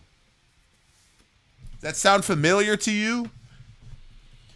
Shout out to John Brown. I can't co-sign the violence, though. I can't co-sign the violence. My reconciliation of Christianity with what happened with the John Brown and the Civil War. At the end of the Civil War, shout out to Fausto from Brazil. my understanding of that is kind of similar to what a lot of the preachers were saying at the other side of the Civil War, which was to say, in summary, well, we were probably wrong. And Exodus 21 says that if you participate in this kind of slavery, you get the death penalty. And we just got the death penalty from God. So if you think about the population of America, to lose 600,000 people, I don't even know what the comp would be. It'd be like 4 million people today. Can you imagine like 4 million Americans dying in a civil war? God gave, and the country really has never been the same since then. God gave us the death penalty. And so, there's a passage in Romans 13 where it says, the soldier does not bear the sword in vain. He is God's, it says, agent of vengeance. He's an agent of wrath to bring vengeance on the wrongdoer. And John Brown saw himself as the agent of wrath. And as he said many times in his statements, he said, I don't want, he like I said in the other review, he didn't want America to repent. He had seen so much that it got him to the point where he said he had crossed some sort of event horizon in his mind where he said, oh no, people are going to have to die for this. People are going to have to die for this. And like, it's a, there's a passage in the scripture that says there's a sin that leads to death. And I'm not saying you should pray for that person. And so John Brown had essentially apostatized the entire country. He basically said, we're beyond repentance here. Wow. Now it's just time to pay. And so he was willing to, Frederick Douglass said that John Brown was more zealous for the freedom of the Negro than I am. And it was true. Like Frederick Douglass, he didn't want no smoke. He was out there doing jihad. He wasn't shooting people. He was writing. And you know what? That's fine, man. That's your that's what he did, and good for him. But it's funny because I learned a lot about Frederick Douglass in school. I didn't know a damn thing about John Brown. It's always the Cain and Abel thing, Martin Luther King gets a day. Malcolm, I want to talk about him because Malcolm was the American. Martin was being the Christian. Right. The American way is to strap up with that gun and do what you got to do. And they didn't. White America didn't like that kind of Americanism coming from Malcolm. So we're gonna exalt Martin. It's the same thing. Frederick Douglass, he was lighting people up with his pen, and so I learned a lot about him. I didn't hear about John Brown. I don't know. Maybe if we talk about John Brown or Frederick Douglass, that'll be critical race theory. I got Dougie in here, so I'm just fucking with him. You got all these hypersensitive white people now. Anytime that history gets told, now it's critical race theory, so these kids can walk around. What did your book say? It wasn't slaves, that they were employees, employees, I think. And the bosses were nice to them, took care of them, gave them housing, all types of shit. Yeah. Yeah. I think it said a working relationship or something like that. 9.4 for me. I'm gonna give this one a 9.5. All right, dear listener. I don't know much about Jair Bolsonaro. Please educate me. We have more coming up along the way. More non-controversial, happy music on a Friday evening, dear listener. We are coming right back to you. Vin out. Sori out. Gone. Shout out to REVO.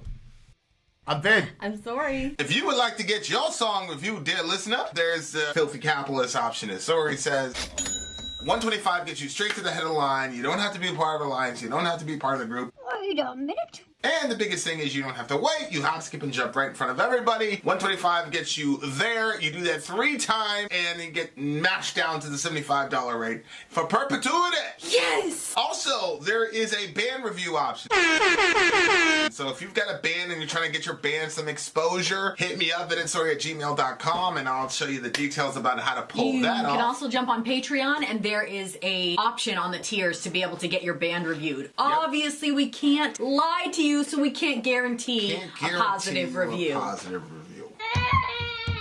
Get what you get. It's just rubbish. Rubbish. Rubbish. That's British for garbage.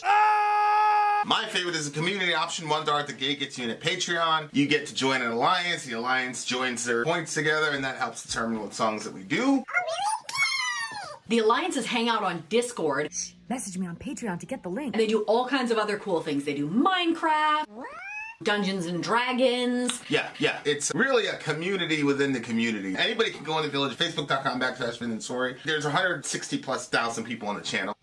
What's cool about the Discord is that it offers a real opportunity for community connection, friendship, that type of thing. And it's on Discord, so if you're not a Facebook person, it's for you. You start off at $1. Right. Plus you get exclusives. Sori and I are working on a song.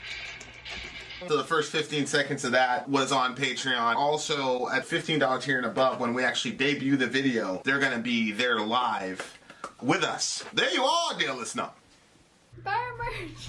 Buy our merch indeed. A child shall lead them. To buy our merch. Yes, dear listener. Yes, dear listener. Yes, dear listener. Shout out to Brazil. Heard you guys are going through some stuff.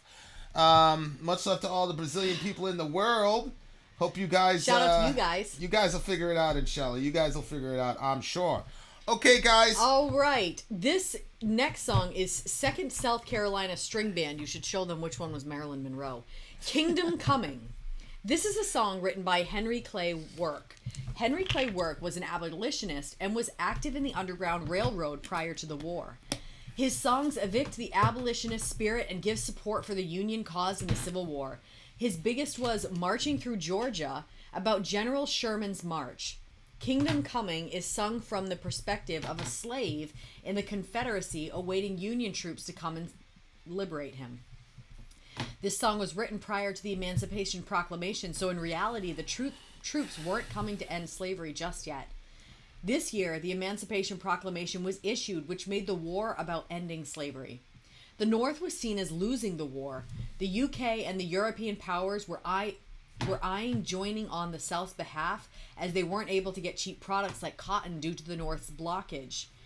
Lincoln issued the Emancipation Proclamation after the victory at Gettysburg to gain a moralistic boost to Union troops, and it got European powers to step aside, whether due to their own moral judgments or to quell giving liberal and Republican revolutionaries in their own country's justification.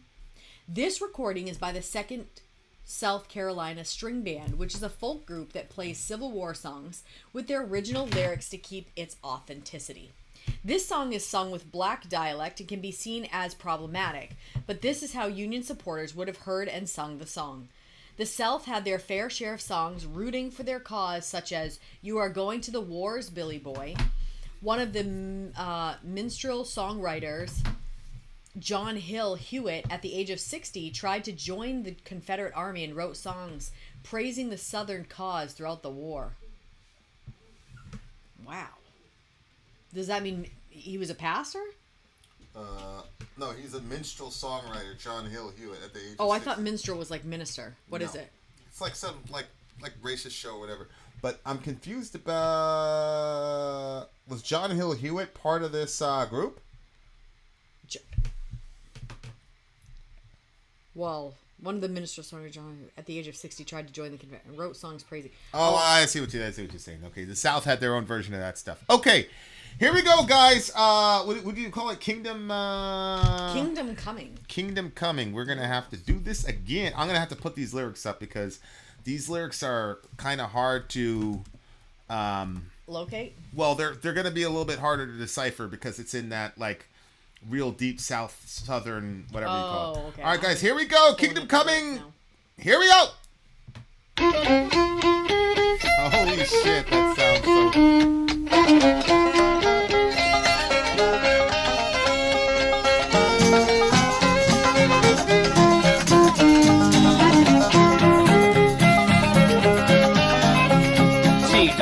Have you seen the master with the mustache on his face? Running down the road sometime this morning like I want to leave the place. He seen the smoke way up the river where the Lincoln gunboats lay. He grabbed his hat and he left there sudden and I expect he run away. The master run the doggy stay home. There must be now the kingdom coming in the year of doom, Lord. He's 6 foot 1, weighed 2 foot the other, and he weighed 300 pounds.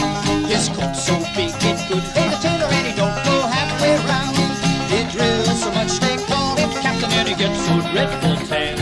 I think he'll try to fool him, Yankees, so to think he's contraband. The mass run, the darkness say ho ho. Then it must be now the kingdom coming in the year of Jubilo. The donkeys get so lonesome living in the log house on the lawn.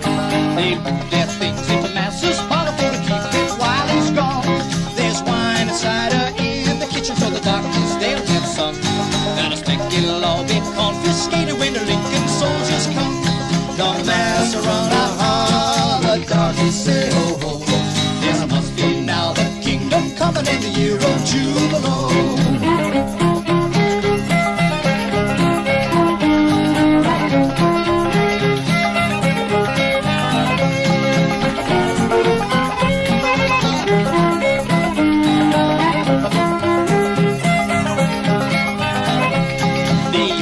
He'll cause us trouble and he run us round a spell. Oh, we'll lock him in the smokehouse ever with the key thrown down the well. The whip is lost, the handcuffs are broken, but the mass'll have his pay.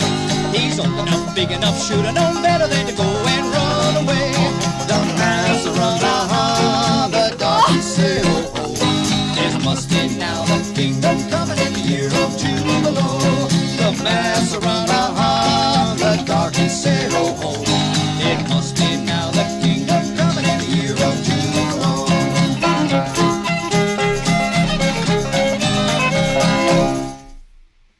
All righty Did then. I misunderstand? What do you mean? What were you getting in it? Well, out of it?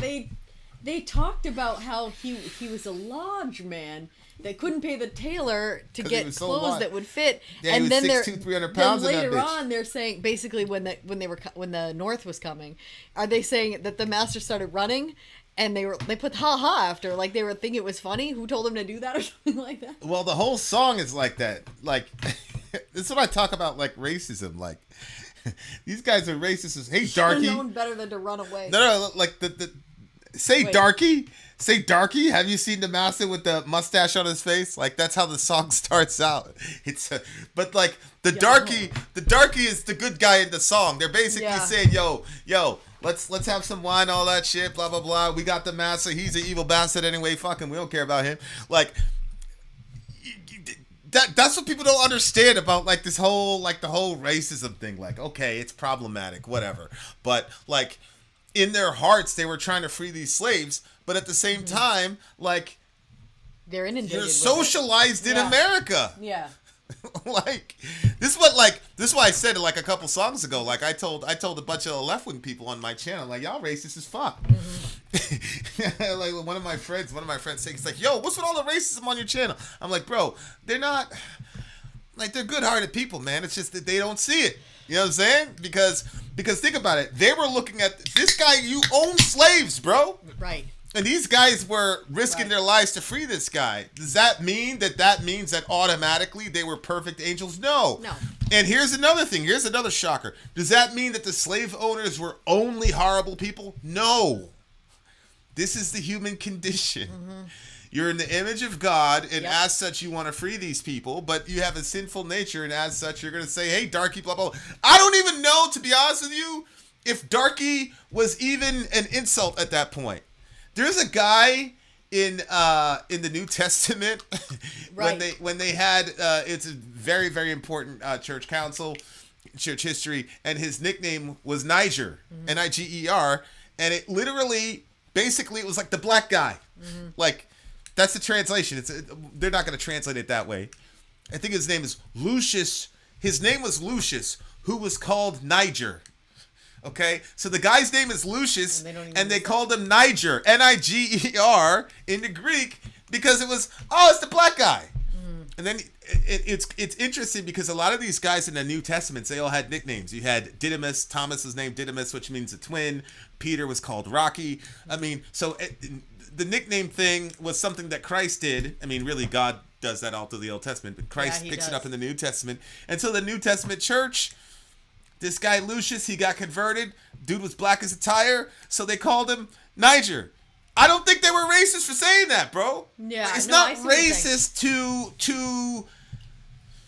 to recognize that there are differences in us in the way that God made us. But I do think it's very, very fascinating that this was a song sung by the good guys, and in 2022, it doesn't work.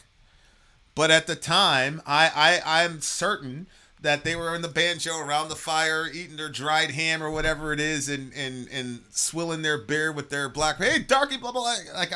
You gotta understand it. And once you understand this is why original sin is so important to me. Once you understand that everybody has that same disease, it's easier to overlook that shit and still remain friends with people.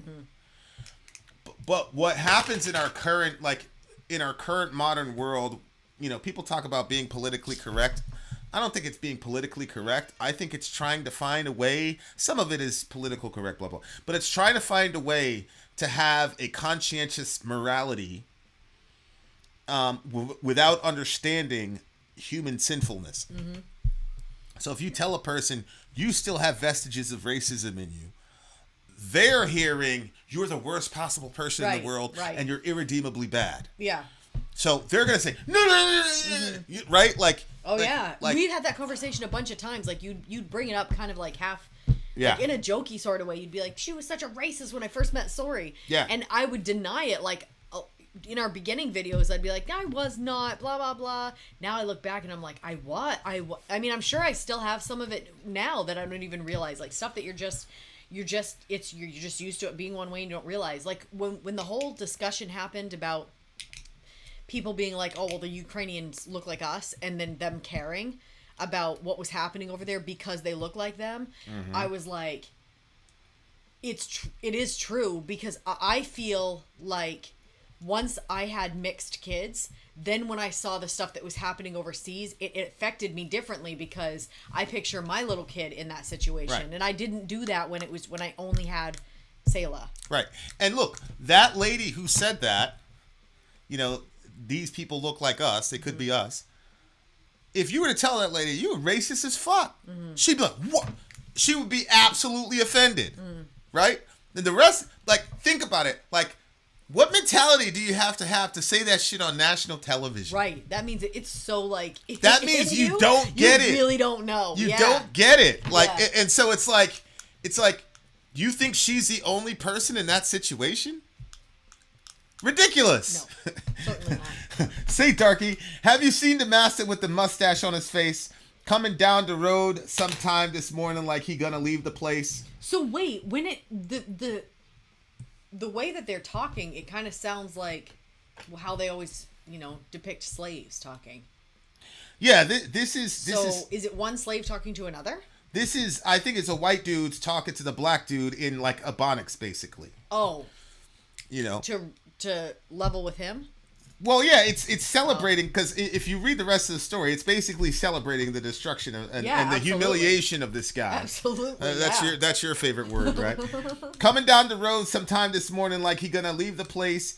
He seen a smoke way up the river where the Lincoln gunboats lay. He grabbed his hat, then he left to bury sudden, and I suspect he ran away. So he saw the Lincoln boats coming with the guns. Dudes had the guns on them. They were ready to go.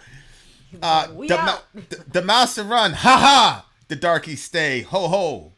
I don't know if it's the darky says ho ho, but they're saying the mouse is running and the darky's laughing at him. Yeah. It must be now kingdom coming and the year of Jubilee. So the year of Jubilee, again, an appeal to the Old Testament system of slavery was you let the slaves free every 7 years. It's a year of Jubilee, and you let the land rest, and everybody basically parties for a year and doesn't do any work. It's pretty terrible. And it doesn't matter if somebody got themselves into slavery or into debt right before the year of Jubilee. It was let go at the time of Jubilee.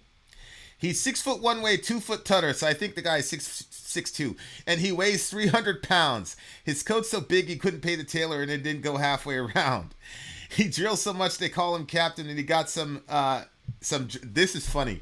He got so dreadfully tan. I expect he'll try to fool them Yankees to think he's contraband. You get it? No, I didn't get that. So now he's got to do some work for himself. Finally, he's lazy bastard. That's how he got up to 300 pounds, because he had all the Negroes working for him, right? Yeah. So now he's got to do his own labor, and he got tanned.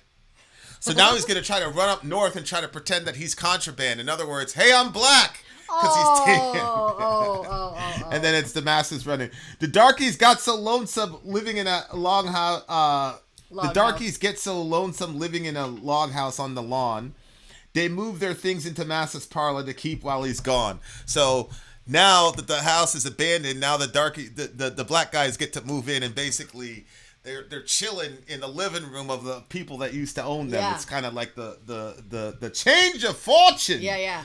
There's wine and cider in the kitchen, and the darkies, they'll have some, and I suspect it'll be confiscated when the Lincoln soldiers come. Because the Lincoln soldiers, we trying to get drunk, we're trying to get turned.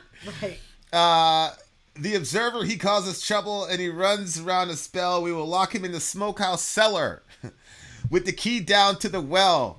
The whip is lost, the handcuffs are broken, but Massa, he'll have his pay. He's old enough, big enough, he should have known better than to go and run away. So they're locking this dude in, and they're like, hey, man, you get what you get, bro.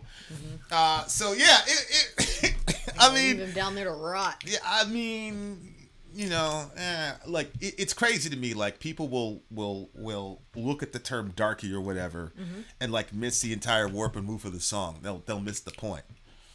Like, you gotta contextualize people.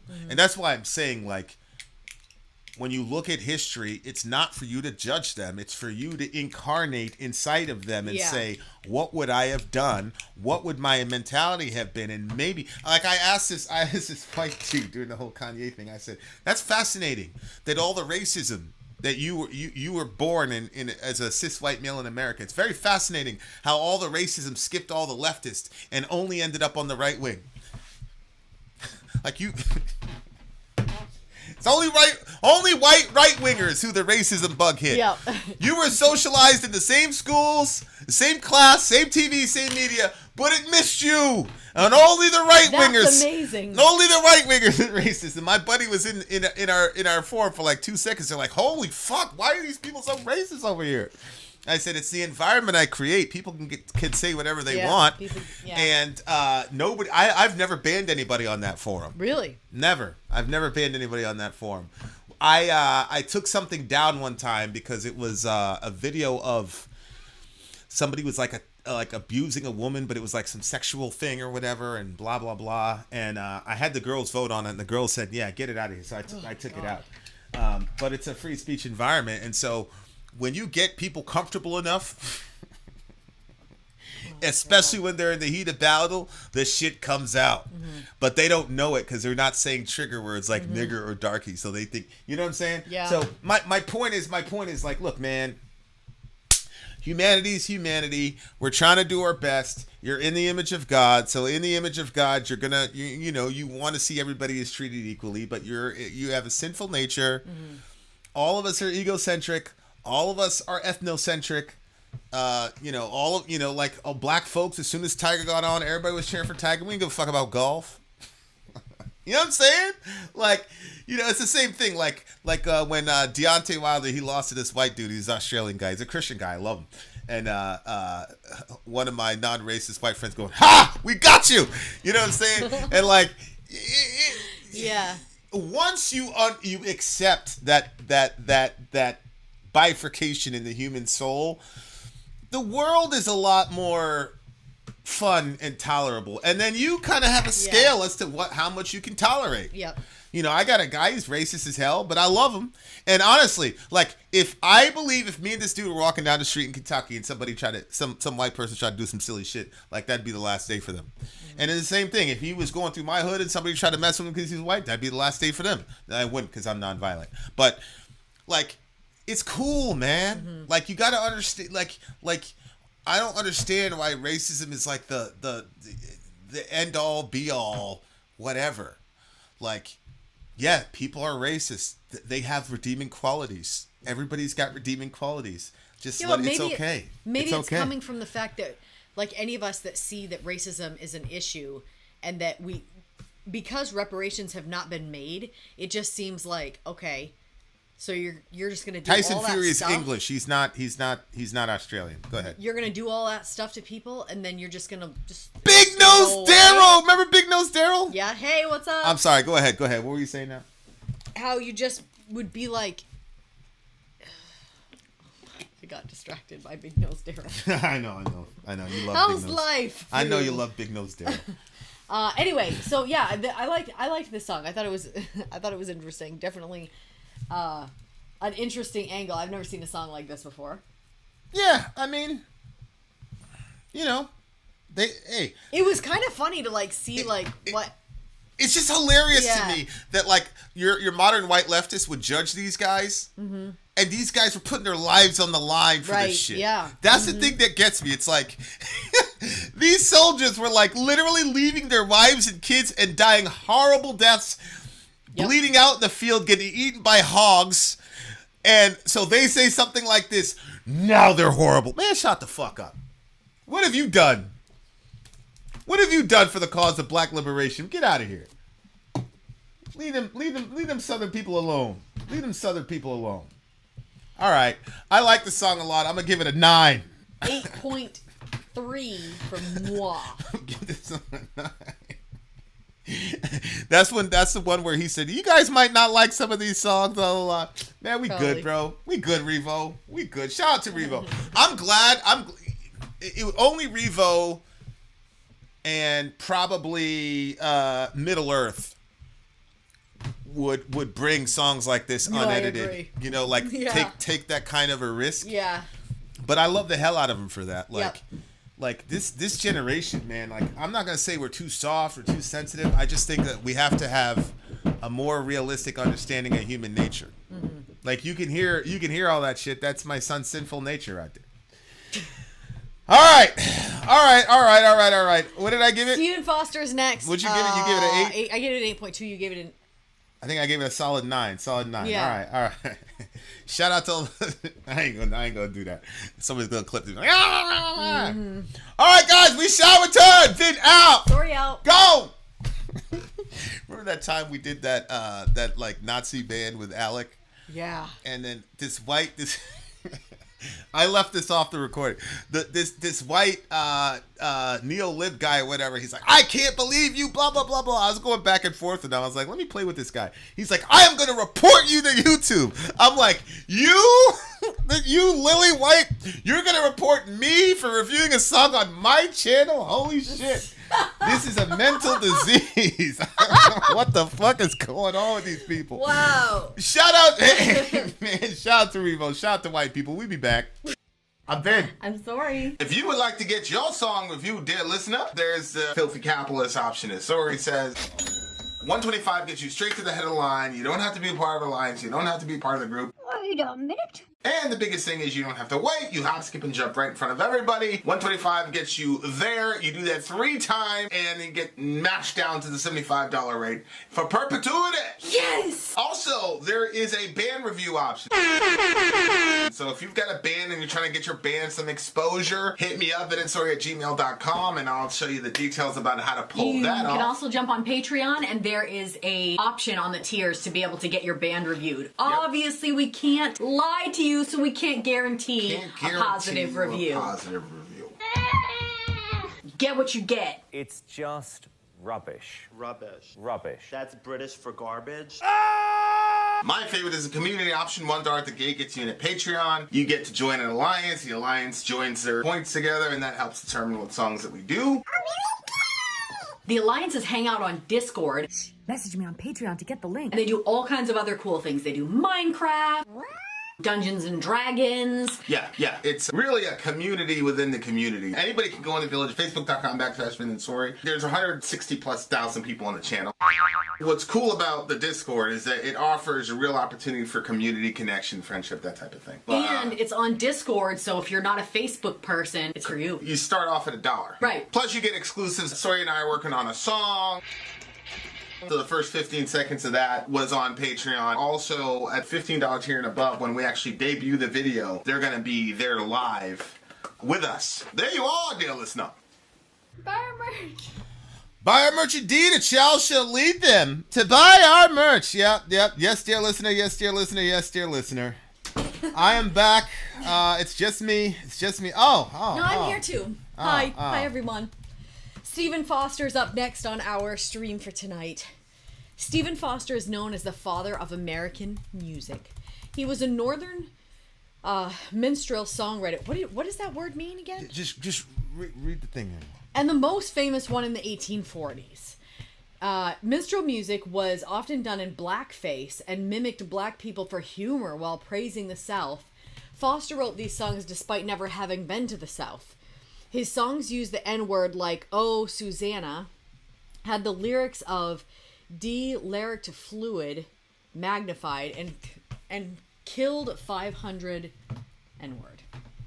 You've probably heard this song, but over the years the lyrics were changed. Around 1850 he stopped minstrel music and began writing normal songs.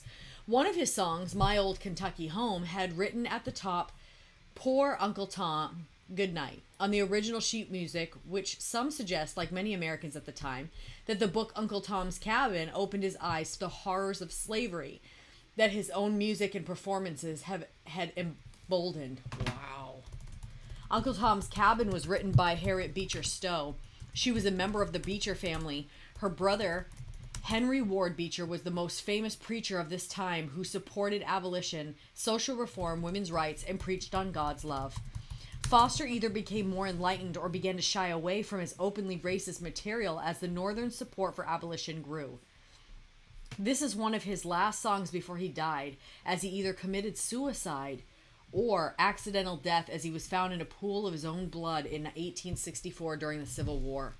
He had become an alcoholic and had trouble writing in his later years, which led him to be in poverty. This YouTube video says this was recorded on period instruments at the Smithsonian Institute in Washington, D.C. It also has credits of the performers. Wow.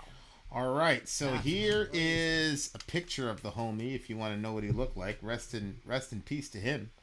That one. Oh, I was like, babe, that's too small. What do you mean? That little dot. It was like really tiny when you first started. Hey, he looks miserable as fuck already, bro. Yeah, he does. But this is a minstrel show. Like that was him, and then he'd dress up in blackface, and then they would talk about how great the South was and blah blah blah in blackface. So that's a minstrel show. He evolved, whether it's whatever, however that happened, but. Surprise, surprise, people do change. Yep. Okay, yep. What was the title of that song again? Stephen Foster, Beautiful Dreamer. Beautiful Dreamer. All Remember right. that song? I don't. Okay, let's check it out. Is that the one? I've never heard of that song before. Beautiful Dreamer, Stephen Foster, let's go!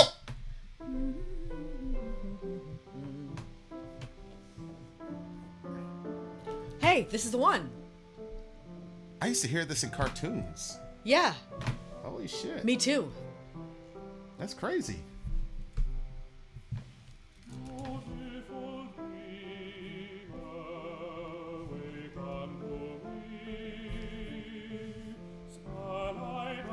Oh, there's already a picture of him right there. Oh.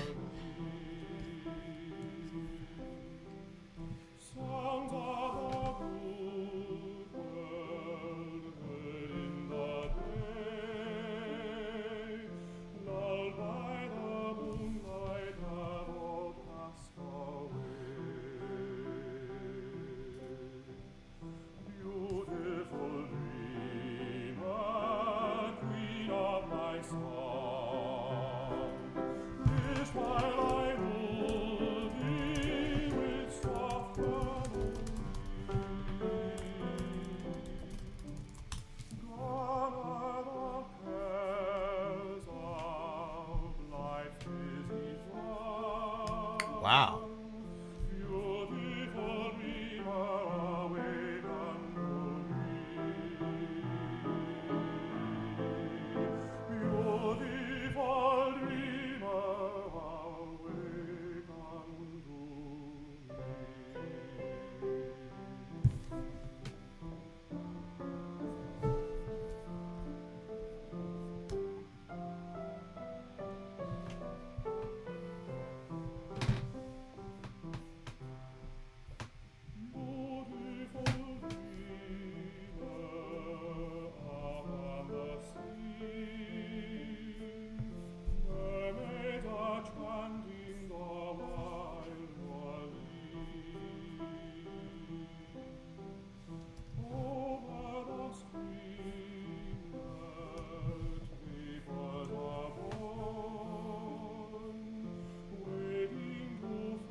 like that one. That is I've never actually heard that. I've heard like it added into cartoons. Yeah.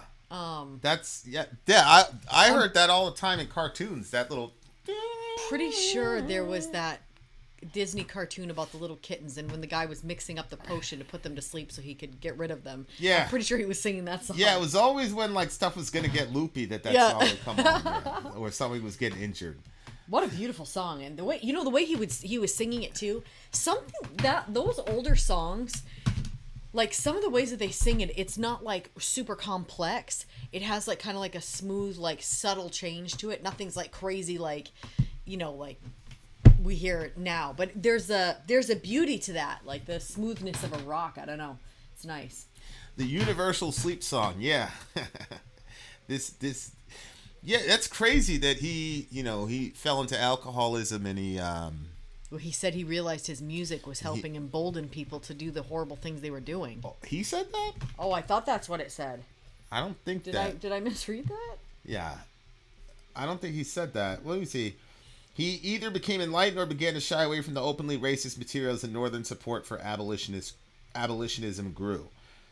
This is one of the last songs he did. As he died, he might have committed suicide. No, right here it says on the original sheet music was which some suggest, like many Americans at the time, that the book Uncle Tom's Cabin opened his eyes to the horrors of slavery that his own music and performances had emboldened.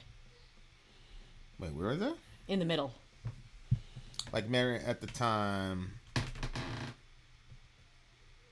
Around 1850, he stopped minstrel music and began writing normal songs. One of his songs, My Old Kentucky Home, had written at the top, Poor Uncle Tom, Good Night. Oh. Okay, Poor Uncle Tom, Good Night. That's connected to Uncle Tom's Cabin. Right. Yada, yada, yada, yada, yada. Yeah, but he never said anything publicly like to repudiate slavery, did he? Like, are you saying that he might have done himself in because he felt so bad about his support for... Yeah. Yeah, I think that's. I mean, maybe, but I mean, you'd have figured he'd have said something publicly against it instead of killing himself. I mean, he was in the North, for God's sake. Yeah, that's true. You know what I'm saying? Yeah. So, I mean, that is an odd response. Hey, what's up, Dwayne? I think a more probable explanation is that anytime you have somebody that's artistically gifted, you're probably going to run into that as a danger, suicidal ideation or whatever. Definitely, alcoholism or drug abuse, sex, drugs, and rock and roll, all that type of shit. Mm-hmm.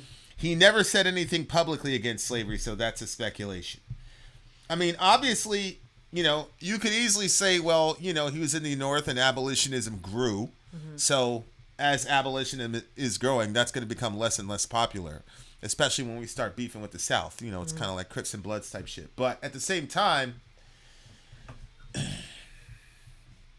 he did put Poor Uncle Tom on there. So, I mean, who knows? You never know. That's a mystery. Yeah. But this song right here is it's so weird. Like, when I was growing up and I'd see this in cartoons, like I just thought that was the cartoon music. You know what I'm saying? Oh yeah, I know. I didn't know that it was like a real. It was like a real song.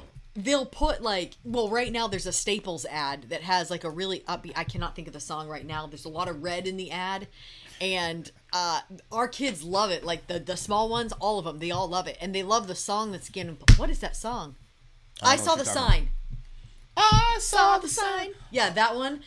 But they didn't even realize that was like an actual song. They thought it was just an ad. So they thought it was like a cool ad. But I'm like, no, that's an actual song. Oh, yeah. Beautiful dreamer, wake on me, starlight and dewdrops are waiting for thee. Sounds of the rude world heard in the day, lulled by the moonlight have all passed. So you can kind of like rude at the time wasn't just like ooh rude. It was like cold world, terrible world, that type of thing. So you can kind of see here like he's having a hard time. Yeah. You know what I'm saying? And who's the beautiful dreamer? I have no idea. It's some girl. Queen of my song. Well, you know what's crazy. So yeah, Queen of my song. List while I woo thee with soft melody, gone are the cares of life's busy throng. And then he says, beautiful dreamer again. Then he says, beautiful dreamer out on the sea. Mermaids are chanting the wild Lorelei. I don't know how you pronounce that, but I looked it up. I know we don't usually do that in a review, but I had to know. Lorelei. Okay. Mermaids are chanting the wild Lorelei. Yeah, Lorelei, Germany, Lorelei. It's a legend of a beautiful maiden who threw herself into the Rhine River in despair over a faithless lover and was transformed into a siren who lured fishermen to destruction. The myth is associated with a large rock named Lorelei, which stands on the bank of the Rhine River and is known for producing an echo. But I thought that was kind of interesting. Like, yeah, again, like it's kind of dark. Yeah. It's kind of dark in right. here. Yeah. Mermaids are chanting the wild Lorelei. Over the streamlet vapors are born, waiting to fade at the bright coming morn. Like, so maybe, you know, it's not as revolutionary. Maybe he just, you know, it didn't work out with Shorty. Mm-hmm. Maybe he had like a sort of obsessive relationship with this girl. And it didn't work out, and that's that. Because this is one of his last songs, according to REVO. See what I'm saying? So it could have been a girl. It could have been a girl that did him in. Let that be a lesson to you fellas and ladies. I mean, you know, there's some, if I look at verse 1, there's some social issues happening when he's talking about the rude world. Yeah. Gone are the cares of life's busy throng. So the rude world, I think, is a meta problem for him. Like, what's going there was. Because the war hadn't really kicked off yet, but there was a clear division in the American soul. Yeah. By the way, did you check to see if we had the ribs? We do. I checked. Okay, so there was some division in the American soul already, and like, I don't think a lot of us. You know, my son, my oldest Dorian is a massively patriotic person, and I was saying, Dorian, man, you would have loved America after 9/11. Yo, he would have. He was like absolute paradise, you know, in 9/11. All the fucking everything, like all the distinctions. That's actually one of the reasons why I initially couldn't stand leftists, because they were saying, yeah, that's great, but I mean, we're about to go kill a whole bunch of people here. And I was like, I'll go fuck America, bitch. Now I realize, obviously, in hindsight, too late as regards me, that they were right. But I don't want to like. I do feel bad though, because I don't think that we're ever going to be there again in this country. You don't think we're ever what? I don't think we're ever going to be like we were like after 9/11 again in this country. Like if 9/11 happened today, it would just be one group would find a way to blame Trump, the other group would find a way to blame Biden, and the people that attacked us, there would be kind of like a postscript in the discussion. Like that's where we are right now. You might be right. And like I remember like wrestling, like Hulk Hogan, if you don't say that Hulk Hogan is the GOAT, at least he's in the top 3. In my view, Hulk Hogan is the GOAT as far as like professional wrestlers go. And what was his theme song? I am a real American. Fight for the rights of every... You know, like, if you hurt my friends, then you hurt my pride. I gotta be a man. I can't let it slide. I am a... Like, and he would show up. That song would come on, bro. Everybody would stand up in that shit, bro. Living room, all that shit. Really? I was an Ultimate Warrior fan, but that song came on, forget it, bro. Really? Ultimate Warrior. I should have known I was a metalhead when Ultimate Warrior, because Ultimate Warrior was just a bunch of downstroke E. But like, man, like, and I was like 4 or 5 years old, like just coming from Jamaica, and we were very aware of our Jamaican heritage, and my mom was extremely like still had an accent, you know, like I'm still very, very proud, but man, when that little opening riff came on and Hulk Hogan was doing the shit, like he was coming down and like you're like, I am a real, and he showed up with the flag and shit. Oh my gosh. Oh my god, dude, I love that shit so much, bro. Like, and obviously a lot of it was naive. We were naive to a lot of things in the country and all the rest of it. I understand, but at the same time, the first stop from Jamaica was Maine, so we got a pretty good dose of racism. But like, it didn't like man, like to be an American, like that was like the shit, man. And like 4th of July, I'd sing that song. I'm proud to be American. Yeah, man. Like he dude would come out, man, and like, bro, man, like it was like you cannot fuck with us, bro. Like we are America. We got Hulk Hogan. We got our vitamins. We doing our push-ups. We in this bitch. and then fast forward to 9/11 and everybody, like, I remember I was in school when that shit happened. When the second plane happened, I said, okay, all right. Like, I was like, the teacher's like, are you okay? Blah, blah, blah. I'm like, are you okay? Like, really? What the fuck? These people just attacked our country. Why are you guys walking around? Like, yeah, like, my family is like weird. My older brother also born in Jamaica, and the shit he's in the, yeah, like me, like I don't know. It's very, very hard to explain. Very, very hard to explain. But like, yeah, man. So my point in saying all that is to, like, when you look at the country now, and I compare my understanding of America when I was a kid, and even 9/11, like, it's just not like that anymore. Yeah. And like our kids like don't have that experience. Like, I think it's a privilege to be disillusioned by America. Like, I love the fact that I was naive. Yeah, I liked it too. I love the fact that I was naive, and yeah, you know, you get disillusioned, but I loved living in that, because America is more like an idea.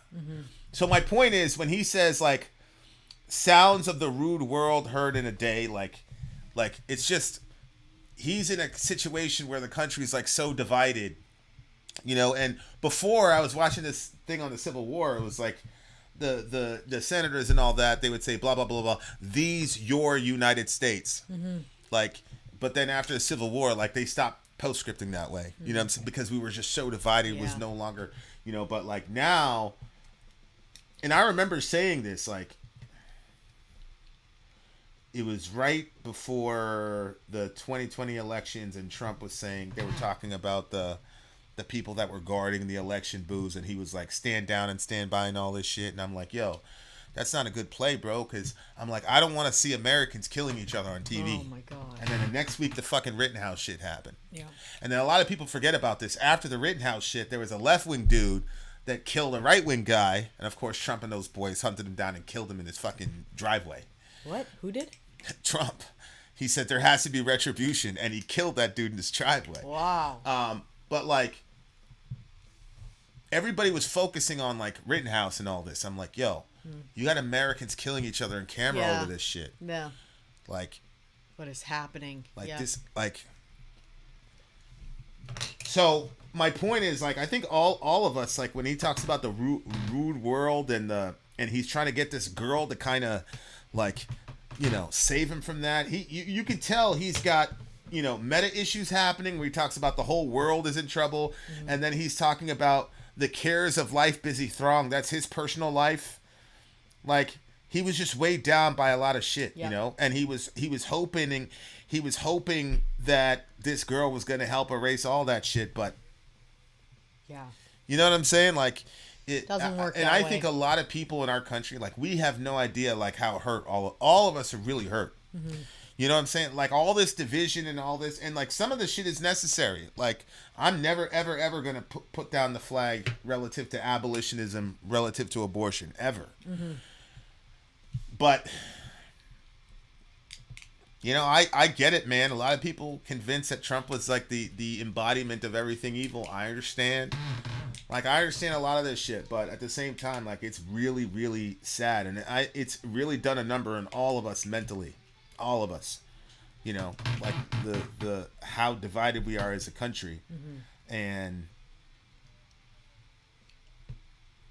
you know, that's enough to get everybody down. You know what I'm saying? And I think probably there were probably a lot of suicides during that period that we just don't know about, because it just wasn't something probably that people were tracking or really aware of. But you know.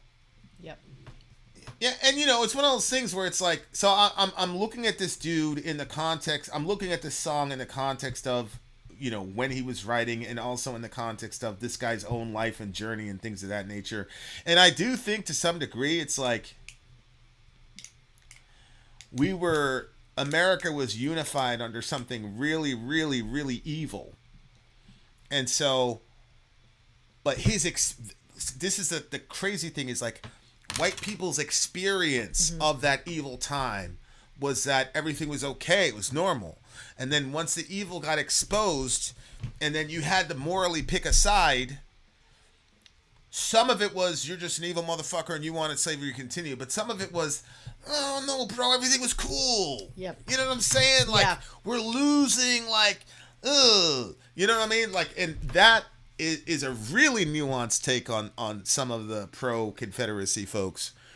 But I see it, when I got assigned down in Kentucky for a year, and like, in Kentucky, I saw it, like, people would talk about Dixie and how things were and blah, blah, blah, blah, blah. And I get it. They're racist bastards. I understand. But I also think that there's like the nostalgia of it was also the period before we attacked each other and we've never really recovered.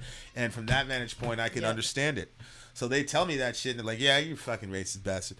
But, I'm never going to give you that. You know what I'm saying? Like, if I'm in Kentucky, you talk about that shit, I'm like, fuck you guys lost. But internally, I'm like, yeah, I understand that. I understand why people would want, you know what I'm saying?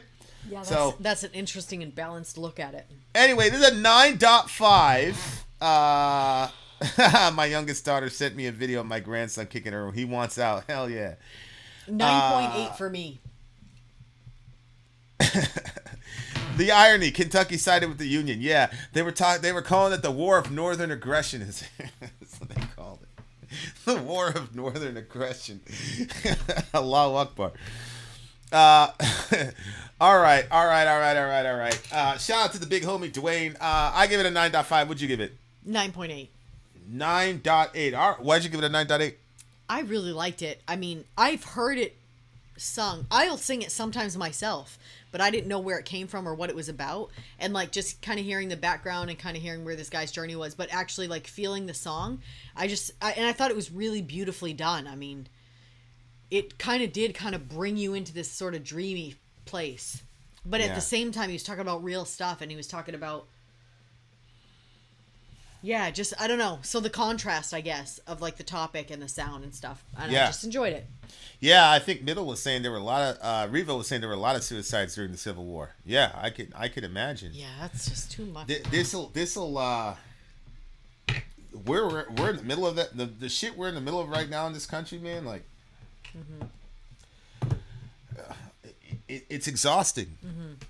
It's absolutely exhausting. So do your best. Take care of your mental health there, listener. And don't try to find a person. If you believe that a relationship is going to save you from all the morass that's happening in this country, you are absolutely going to destroy that person. Because nobody is powerful enough to carry your soul when things are going good, much less all the fucking upheaval in the world. Right. And the other thing too is you are not meant to see all the fucking human suffering in the world at the same time. So now I keep telling people, especially black people, if you see one of these police shootings, you don't have to watch the video. If you see some horrible shit happening, you don't have to watch the video. Right. All right. There you are, dear listener. Vin out. Sorry out. Go. We shall return, dear listener. We have more songs for you. I'm Vin. I'm sorry. If you would like to get your song reviewed, dear listener, there's the Filthy Capitalist option. As Sori says, 125 gets you straight to the head of the line. You don't have to be a part of the alliance. You don't have to be part of the group. Wait a minute. And the biggest thing is you don't have to wait. You hop, skip, and jump right in front of everybody. 125 gets you there. You do that 3 times, and you get mashed down to the $75 rate for perpetuity. Yes! Also, there is a band review option. So if you've got a band and you're trying to get your band some exposure, hit me up at VinandSori@gmail.com, and I'll show you the details about how to pull that off. You can also jump on Patreon, and there is a option on the tiers to be able to get your band reviewed. Yep. Obviously, we can't lie to you, so we can't guarantee a positive review.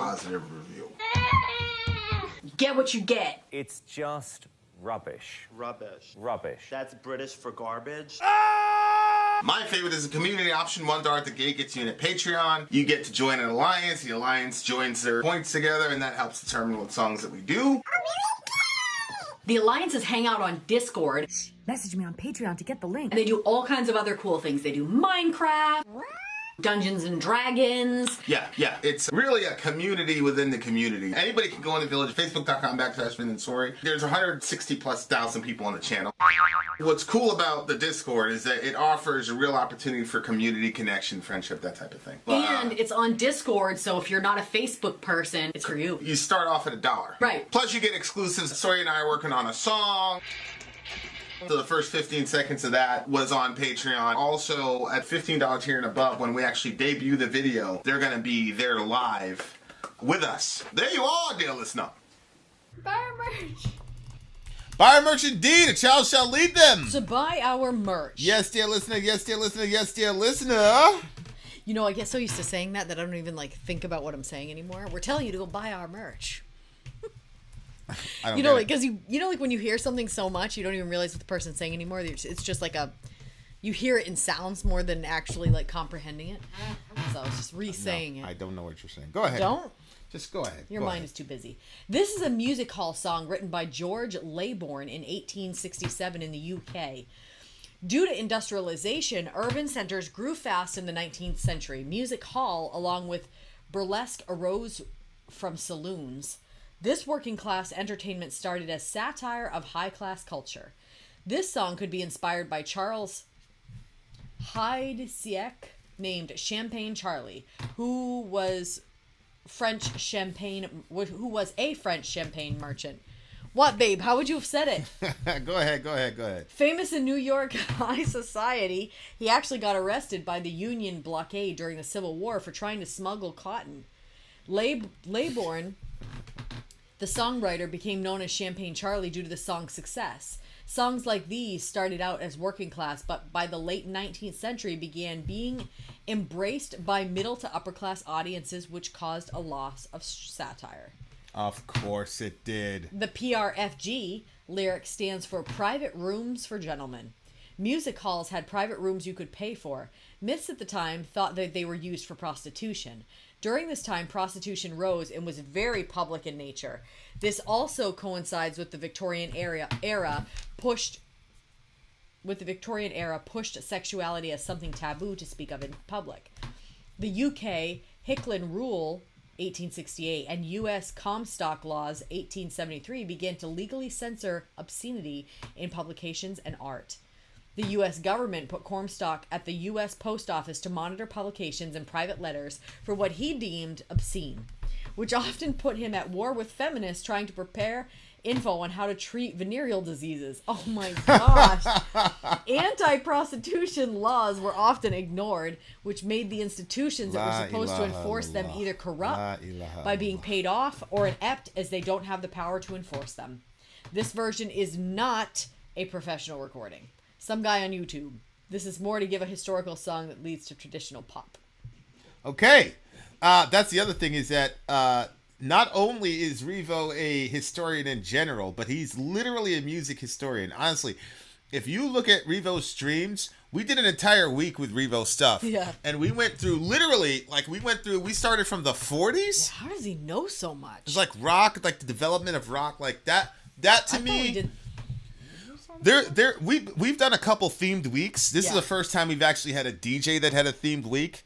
I know we're gonna get to the song in a second, but like that one that we did with REVO to me was like one of the more special ones that we did, crazy. Because everybody knows like my mind, like there's probably I'm sure there's something wrong, but I always have to learn something. I always have to have, and like to be able to like listen to music, which I love inordinately, and learn shit like that whole arc for that week was top like notch for you. I was in heaven. We had like a whole bunch of 2-minute songs that were going for like 45 fucking minutes because there was like the little pre-script at the beginning, so it set a lot of social context. Anyway, that was one of my favorite weeks. Shout out to REVO. Shout out to the DJ. Shout out to Kai.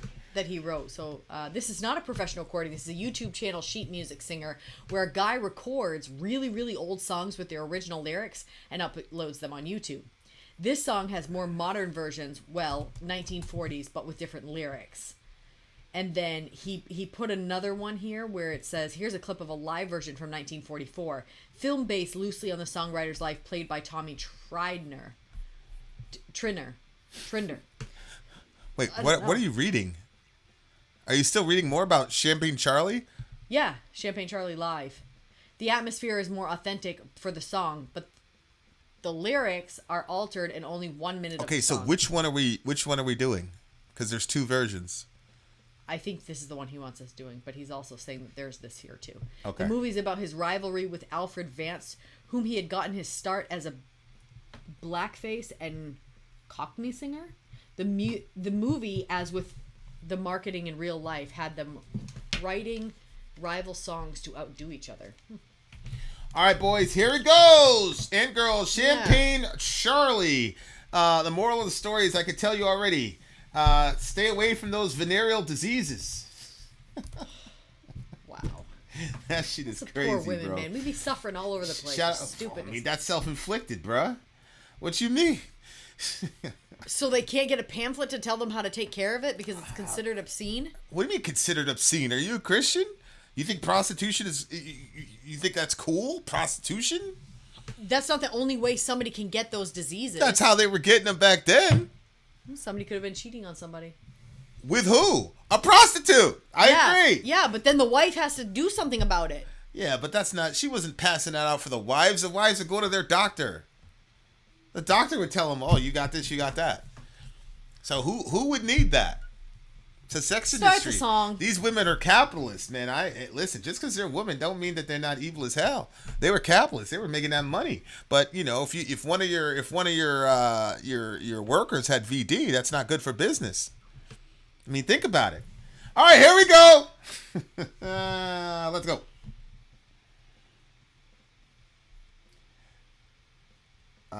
Can you hear anything? It doesn't matter. They still need those pamphlets. What in the world? They need a doctor. Yeah, but maybe they can't afford it. I'm not saying they don't need the pamphlets. I'm just saying that those ladies were not like virtuous people. There's a financial... I didn't say anything about anybody being virtuous. There's a financial stake in it. I just said women have had to suffer because of the stupidity. Your Grace, if it was a dude handing out pamphlets for his prostitutes, you wouldn't be saying that. Okay, am I misunderstanding? If it was a dude handing out stuff for his crotch issues, I would say let him get them fixed. Yeah, but that's not what's happening. What's happening is this woman is running a brothel, and her workers are getting VD, and when you have workers getting VD, that's bad for business, and yada yada yada. Yeah, but they still needed to get the treatment. Well, yeah, they needed to get how the treatment. to treat those diseases. They needed that. I think the better thing would have been to just stop doing that. All right, here we go. That's so simple, right? That's so easy to do. Here we go. Let's go. Well, okay, so the dude that's going around trafficking women, he's handing out pamphlets and flyers and shit. We need it. Why are you being so weird? No, I'm not being weird. These women. Can we listen to the song? They were in that situation. They were there. They needed help. Can we agree to disagree? We're not going to agree. Can we listen to the song? You're wrong. All right, here we go. Here we go. What's the name of the song again? Champagne Charlie. Let's see what Champagne Charlie has to say.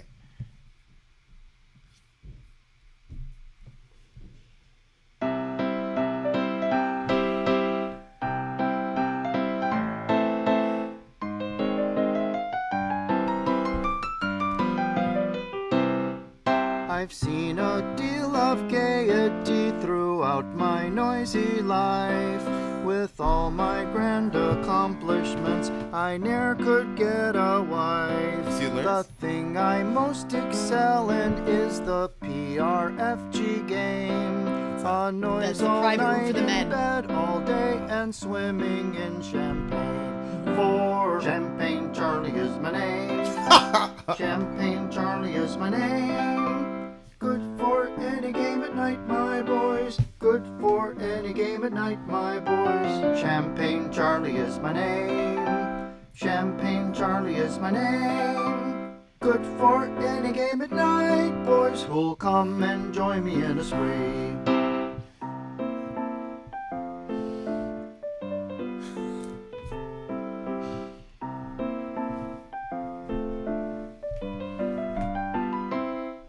From coffee and from supper rooms, from Poplar to Pall Mall, the girls on seeing me exclaim, oh, what a champagne swell. The notion 'tis of everyone, if 'twere not for my name, and causing so much to be drunk, they'd never make champagne. For Champagne Charlie is my name. Champagne Charlie is my name. Good for any game at night, my boys. Good for any game at night, my boys. Champagne Charlie is my name. Champagne Charlie is my name. Good for any game at night, boys, who'll come and join me in a spree.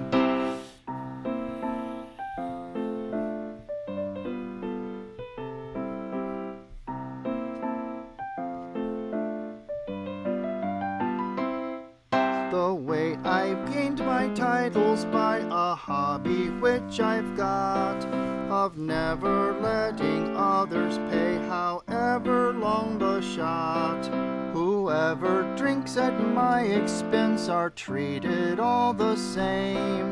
From dukes and lords to cabmen down, I make them drink champagne. For Champagne Charlie is my name. Champagne Charlie is my name. Good for any game at night, my boys. Good for any game at night, my boys. Champagne Charlie is my name. Champagne Charlie is my name. Good for any game at night, boys, who'll come and join me in a spree.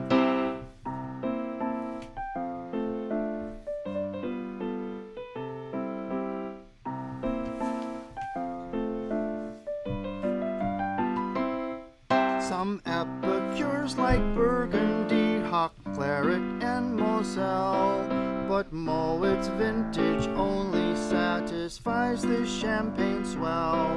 What matter if to bed I go and head is muddled thick?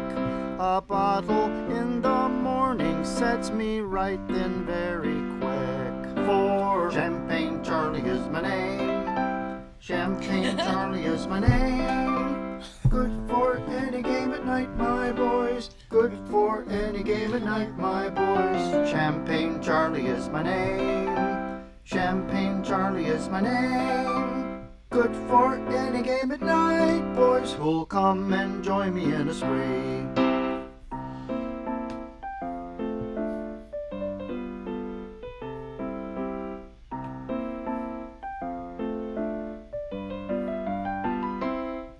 Perhaps you fancy what I say is nothing else but chaff, and only done like other songs to merely raise a laugh. To prove that I am not in jest, each man a bottle of jam. I'll stand fizz round, yes that I will, and stand it like a lamb. For Champagne Charlie is my name. Champagne Charlie is my name. Good for touch me. I don't know what kind of, you know. Hey! Champagne Charlie is my name. Champagne Charlie is my name. Good for any game at night, boys, who'll come and join me in a spree.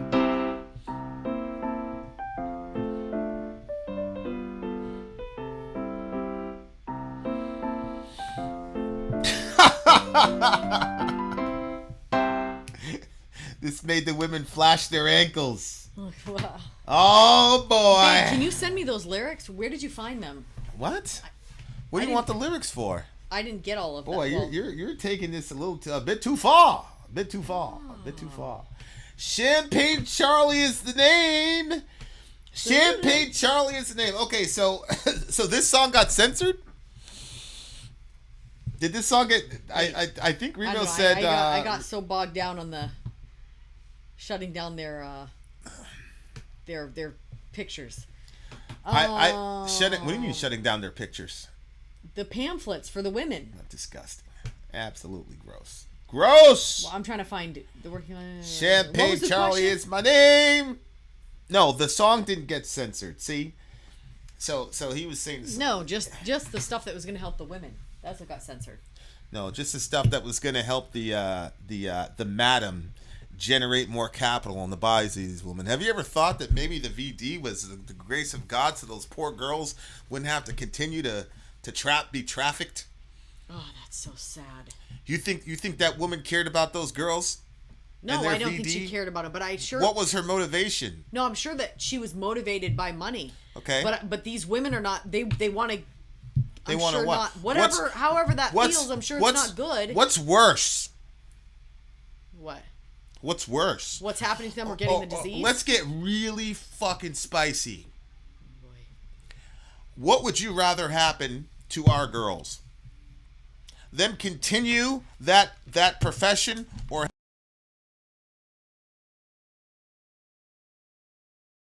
all I said was that these women deserve to have a pamphlet. I'm asking you what you. I'm obviously, asking you somebody what you, would rather have somebody have. It's not that obvious to me. I'm asking you what you'd want for our daughters. No, I would much rather them not be prostitutes. Obviously. So you wouldn't want them to get. You wouldn't want her to get the. You wouldn't want her to get the pamphlet. Yes. You want her to have the VD so that she's out of the game. You're saying that's the only way they're getting out? They're only getting out if they have some disease? What do you think goes around that? Hey, this girl has. You're gonna get the get from that girl. That shit goes around. It's not like there's 50,000 prostitutes every city. So what would you rather for your daughter? Oh no, I'd rather her have the disease and get out. That's all I'm saying. Nobody's saying that. Hey, I'm just thinking as a father. This woman wants these girls to get VD free so that she could have a better harem for her rich people to go and use these girls. So that's what I'm saying. Like, I'm not who's against helping people. I'm not against that. I'm just saying she was not trying to help people. She was trying to pad her wallet. That's all I was saying. Yeah, I wasn't talking about her. I was talking about them blocking these writings that the women could use, needed. Yeah, I wouldn't. I wouldn't. Nobody was dying from herpes back in the day. Luminous night. Stop it. People died from VD back in the day. I'm sure they did, but not stuff like herpes or whatever. Come on. Okay. That's all I was saying. I wasn't saying like, oh, we need to punish these women, blah blah blah. All I'm saying is, it may be, and we're Christians. You know, Ben's not a Christian, so whatever. So to him, it's just an accident of history. But to us, there's a reason that girl got that thing. God superintends that stuff, right? Maybe that was the way that she was going to get free from that situation. No, that's true. That could be. Okay, so stop imposing like modern standards onto something that's, you know, you got to think about all the angles now. You got to think about all the angles. That's all I'm saying. I wasn't even saying it was right for them to do that. I was just saying that woman wasn't a hero. I didn't say but she you was can't a hero. see it because it's a girl. If it was a guy doing it, you'd be able to see it. No. Because I wasn't even talking about any of that stuff. The only thing that I was talking about is here it is. You have prostitution actually happening. And in the meantime, women are getting diseases and they need these pamphlets to figure out how to get this stuff taken care of. And that's the stuff that gets blocked. They said, what did they say about deaths caused by herpes? Anti-prostitution Death laws caused were by often herpes ignored. are almost unheard of. Stop it. I didn't say anything about death. No, it's River saying people absolutely. People were not dropping like flies from herpes. Stop it. Anti-abortion. Allahu Akbar. Yeah, well, hey. Yeah. Those are the same people. Right here. Okay, but anti-prostitution laws were often ignored. Yeah. Yeah. Okay, so I understand that. So the actual act of what they were doing to these girls gets ignored. But the drawings to tell them how to get rid of their diseases get stopped. That's what I'm saying. I don't see how that's different from what I said. What I'm saying is, though that makes sense that the anti-prostitution laws would be ignored because all those are the people that are consorting with these prostitutes. What I'm saying is, I don't look at that woman as some sort of heroine or some woman that's I never above said her time. anything about that lady. I never said anything. All I was talking about was the lady. You jumped on me and attacked me. All I was doing was talking about the lady. I said she's not a good person. Oh, I don't think she's not a good handing person this shit either. out because she's Mother Teresa. No, I agree. She has a capitalist motivation for sure. why she's doing it. That's literally all I said. That's all I said. Well, I agree with what you're saying, but what I'm saying on my side is that this was happening to women. One is that they're stuck in this prostitution system, that the laws are getting ignored, and then on the back end of it, that are spearheaded mostly by women, by other women, Just like in ISIS, when you had I don't understand why you keep bringing that up. Because I'm trying to explain to you that it was women who were doing this to other women, and this woman who shows up at the U.S. depot or whatever was not fucking Mother Teresa. She was a horrible person who was sexually exploiting people. And if it was a dude, you would have seen that a lot. It wouldn't have taken you a half an hour for you to get it. That's all I'm saying. You saying I'm crazy? I'm still saying that we're saying two different things. We're focusing on two different things. Okay, what are you saying? I'm saying the fact that prostitution was supposed to be something that there was laws against, but they weren't going after that. They were going after the pamphlets that are being made to get these women their diseases cleared up. Now, I understand the woman that made it was a horrible lady. She was prostituting these women. She should know that she's a woman. She shouldn't do this to other women, blah, blah. I get all of that. I'm just saying, like, well, how the women are just really getting it rough here because, one, they're stuck in the system of prostitution where nobody's, like, the anti-prostitution laws are not being... But again, in a capitalist seats in Laban, the only time people act on shit is when they have a financial stake in it. So what do you think was happening with this woman? What do you think was happening with these feminists that made them say we need to pass this shit out? What was going on? With who? What was the motivation for these women to hand out these pamphlets? They're in a capitalist seats in Laban. I think those women are doing it for money. They wanted to make sure the girls got their stuff cleared up so they could sell them some more. Why? What was happening to their sales? I'm sure their sales were dwindling. Okay, so sales dwindling in the context of prostitution means that woman is being used less, right? Yes. Okay, so I'm asking you, what is a better what's a better situation for the girl to have herpes or whatever and be taken off the market, or for her to be treated and then put back into the slave market? Obviously that she gets out of it. That's all I'm saying. So what are we talking about? Because what are we I disagreeing was the one on? that originally came up with a point that I was saying, and then you brought your stuff in, and yours was different than mine, and now I'm asking you, what are you saying that's different from what I'm saying? I'm not talking about the women that are putting other women in those situations. I'm not talking about the prostitution system. What I'm just talking about is the hard shake that these women got because, one, they're in prostitution, and two, the pamphlets that could help them get their stuff cleared up is getting held back because it's inappropriate. It's like, what about what's actually happening to them? No, you're not, but you're skipping the salient point that if the girl does have that disease untreated, she's no longer going to be used by 5 guys a day. That's what I'm trying to get you.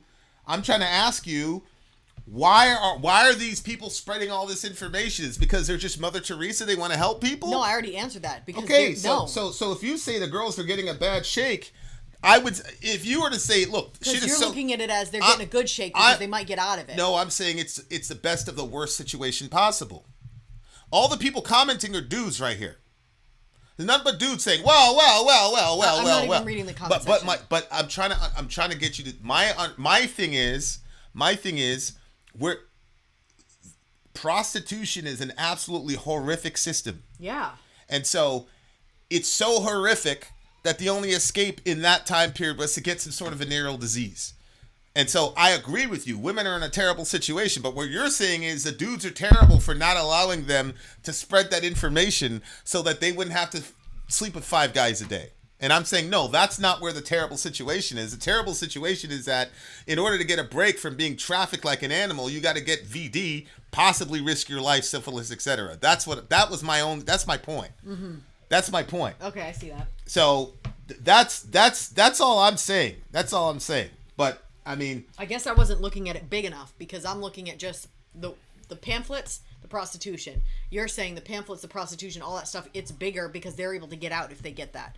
So the pamphlets actually being held back gets them a bigger shot of being able to get out. That's what I'm saying. I'm saying that's how fucked up the system is. Yeah. Is that she's got to be put in that kind of situation in order to escape. That's all I'm saying. You see what I'm saying? Mm-hmm. So, like, and the way that the song is done, it's like, you know, I don't know about you, but I'm particularly sensitive to prostitution and all that shit because those are the people that we were working with down there. And on top of like being sold, those girls get routinely raped, and then when they go to the law enforcement, it's like, come on, man, you're a prostitute, get out of here. Like, it's a really ugly, horrible, terrible system that there aren't too many things. It almost killed one of our folks. I know. Newsflash, a lot of people in the sex industry, sex release people try to make it sound like it's just a fucking job. Like, a lot of these girls are on hard drugs to fucking deal with life, man. Yeah, I know. I can see her. So like, you know, our person almost died, and that was the impetus to get her out. That's how fucked up the system is. Yeah. She almost died. Yeah. So so my thing is, like, he's talking about this shit. It's a big, funny, happy thing, but he's talking about human beings that are being sold for this shit. Wait, what? Well, the PRFG game, that's dudes cavorting with prostitutes, right? Isn't that what he said? No, I thought he said that was what people said that it was. Like, that was the rumors, but it was just a spot for them to go. To do what? What are you talking about? He's talking about getting drunk, having all this shit. Myths at the time thought that they were used for prostitution. Yeah, it doesn't say what it was used for. I never could get a wife. Right. The thing I most excel in is a PRFG game. Whether it's a myth or not, obviously the context is he's cavorting with this prostitute. Can you send me the lyrics? I couldn't see them. Anyway, my whole thing is it's an evil institution. It's horrible, and it's so horrible that the only time you could get a break is to catch VD.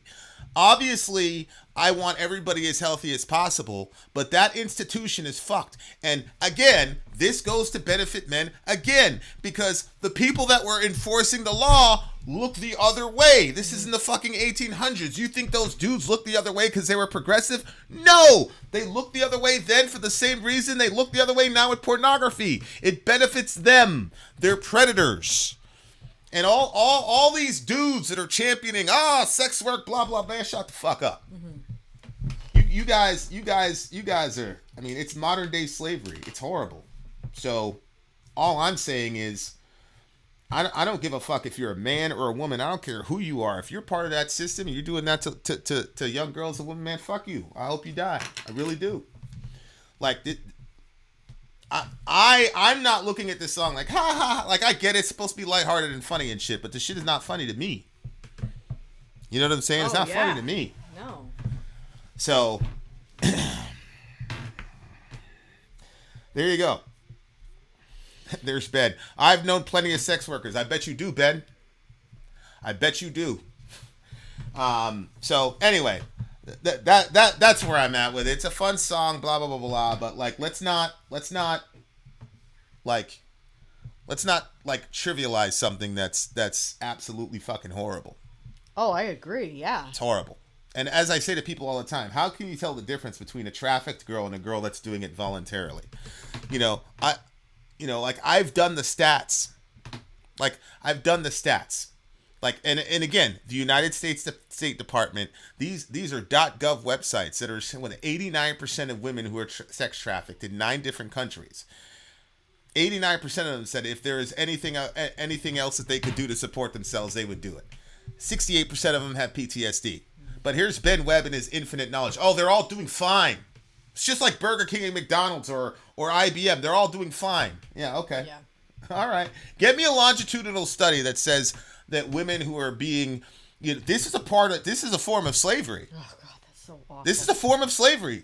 So get me the longitudinal studies that are saying that women who have protracted times as sex workers are not completely mentally and physically destroyed. Mm-hmm. Get me that data. Right. Because everybody I've known. Sadakt. If you look at the sexual mores of that time period, you basically had 2 camps. You had, you get married, blah, blah, blah. You get the girl pregnant, you're getting married, blah, blah, blah. Mm-hmm. And then you had the seedy underbelly. Yep. Okay, so that's all I'm saying. The PRFG is a private room for gentlemen. Like, you know what I'm saying? Like, and it's in like this champagne. So like, weird. But I get it. I get what the guy was doing. I understand it. But what I'm saying, I want to like shock people out of this, like, because it's something that we accept in our country. Like, we just accept this. Like, we go to the store and there's naked female bodies selling everything. We just accept this shit. But see, that was in the backdrop of my head when I'm talking, because I'm looking at the 2 pieces. You were looking at 3. You understand what I'm saying? Yeah.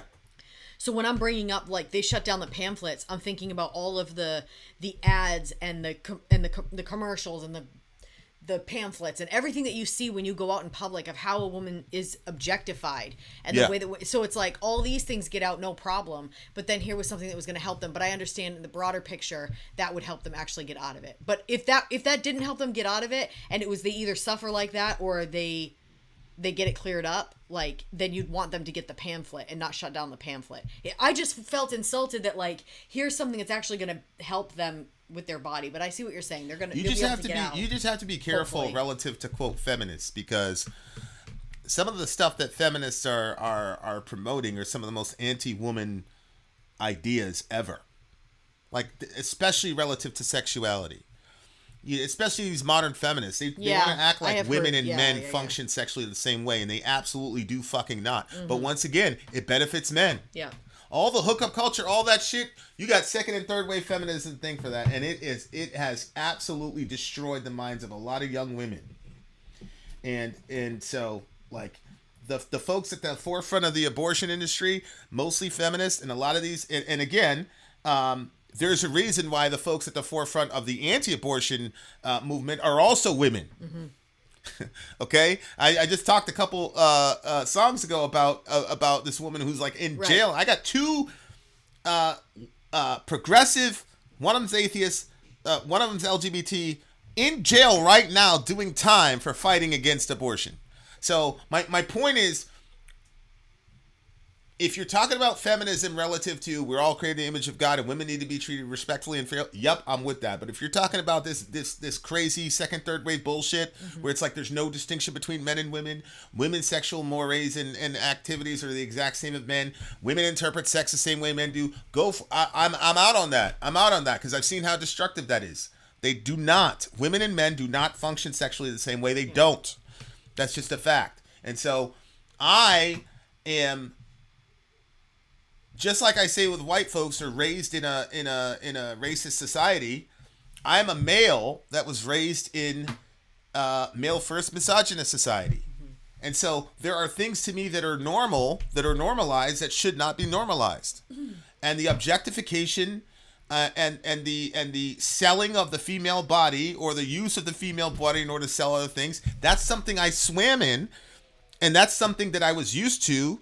Seeing women on TV shaking their ass, blah blah blah, no sex in the champagne room, everything is funny. I came up in that kind of environment, and so for me, it's not enough to say, well, I personally know that that's not good. You have to speak out against it, the same way that we rely on white people to speak out against racism, and that's why you have that dynamic of the white guy who's sometimes more sensitive to racism than the black guy.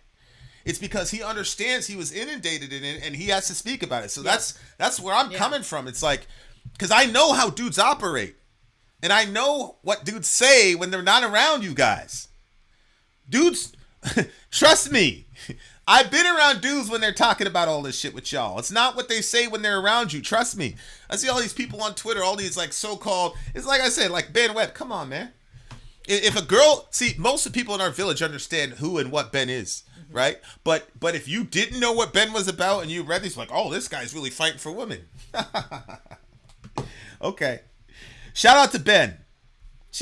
I love him, but that's where I'm at with it. It's a funny song. I get it. I don't want to be a downer. I'm sorry, but that's where I'm at with it.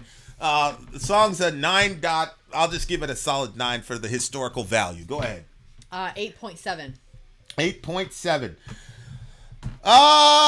Didn't think you'd get didn't think you'd get that kind of response, huh there, Revo.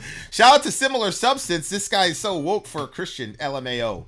That's probably Doug in a different title. We still have more wonderful, uplifting songs to review. We shall return, dear listener. Return. What did you give it? What'd you give it? Give it an 8.7. Okay. We'll be back.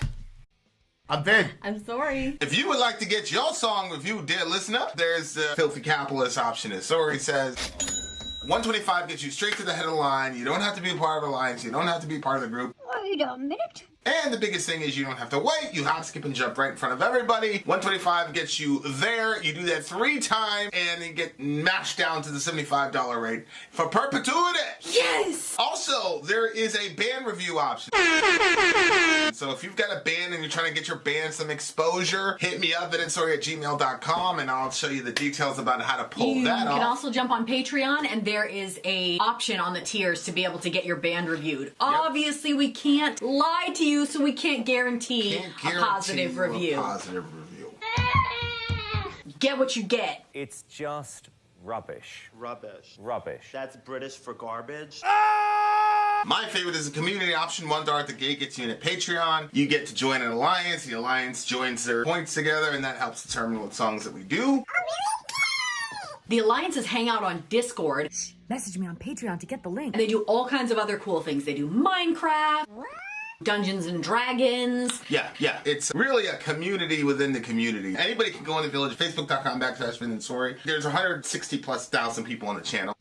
What's cool about the Discord is that it offers a real opportunity for community connection, friendship, that type of thing. And it's on Discord, so if you're not a Facebook person, it's for you. You start off at $1. Right. Plus you get exclusives. Sori and I are working on a song. So the first 15 seconds of that was on Patreon. Also, at $15 tier and above, when we actually debut the video, they're going to be there live with us. There you are, dear listener. Buy our merch. Buy our merch indeed, and a child shall lead them. Vinny's coming back momentarily. Just ran to grab something. Let's see. He always tells me, speak, say something during this time. I don't know. I don't have anything to say. Can somebody ask me a question? Let's see. Revo, haha, I did not expect that response. I was worried about the opposite. What did you think was going to be the response? What response? Revo. Oh, yeah. He said he didn't expect the response. Yeah, I'm certain he didn't expect that response. Go ahead. Talk to the people. Right. We've had... Why only 5 days? Random person says. 5 days for what? 5 days. I don't know. See, when I try to jump into the comment section, I'm like, what is this? How are you doing? Sorry, Dwayne, thank you for asking. I'm doing okay. You can't multitask? I'm not good at, like, coming onto the stream and, like, doing something different than what I was doing. Like, I'm here to review songs, so then when it's time to, like, chit-chat... Oh, he was worried we wouldn't have much to say. Ooh. Revo. About that. Yeah. Gotta hit the gym. Can you fix that light? Yes, I will. All right, guys. We still have more. Do you want to? You can start. Can you read that intro? What a day. What a day. You are killing me. You are absolutely killing me, bro. Would you read my question? What's your question? Let me check the question. Guys, we got a song coming up. Let me just Should I go help them? Yeah, go ahead. You guys remember like the first year we had that we had that situation with you'd always hear the thing beep, beep, beep. Oh, well, we will be with you in spirit, Michelle, for sure. You just make sure to message us when you're having the baby, and everything will go well with you, inshallah. Which means we need to get rid of capitalism as a whole. I don't know if we... Yeah, that beep thing, man. Everybody would be like, bruh, did you hear your beeper? Bruh, did you hear the beeper? I could always tell when somebody was new to the channel. And I also tell when somebody was an OG because they just gave up. The OGs just gave up. They're like, pray to whatever gods you serve to make sure that VinandSori don't burn to death. That's the situation we were in. All right, the fire alarm went off and the kids go crazy, and now Soraya is being manipulated and is staying in there longer. So give me a second. I shall return. Holy smokes! Oh, She's back. All right. You always roll your eyes. Change your batteries. Vincent, change your batteries. Johnny Melancholy in the house. Right, Pony. It's the old school. Remember when our alarm used to go off all the time? I was just talking about that. Oh, were you? You weirdo. All Well, right. how was I supposed Tell to? the people about the next song, inshallah. McDonough McDonough? of Hayden Quartet, My Grandfather's Clock. This song was written in 1876, the same year as the last song. The songwriter is Henry Clay Work, Kingdom Coming. This is probably his most famous song outside of his Civil War songs.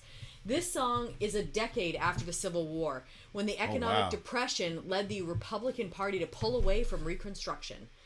The 1876 election was marked by violence in the South to stop black people, scallywags, and carpetbaggers from voting. I've heard the word scallywags, but I actually thought that had to do with pirates. In a compromise, after the election, federal troops were moved out of the South to allow the Republican Party to keep power and Southerners to begin the Jim Crow era. The Gilded Age period has rapid economic growth, but the average work week at this time was 60 to 70 hours. Jeez.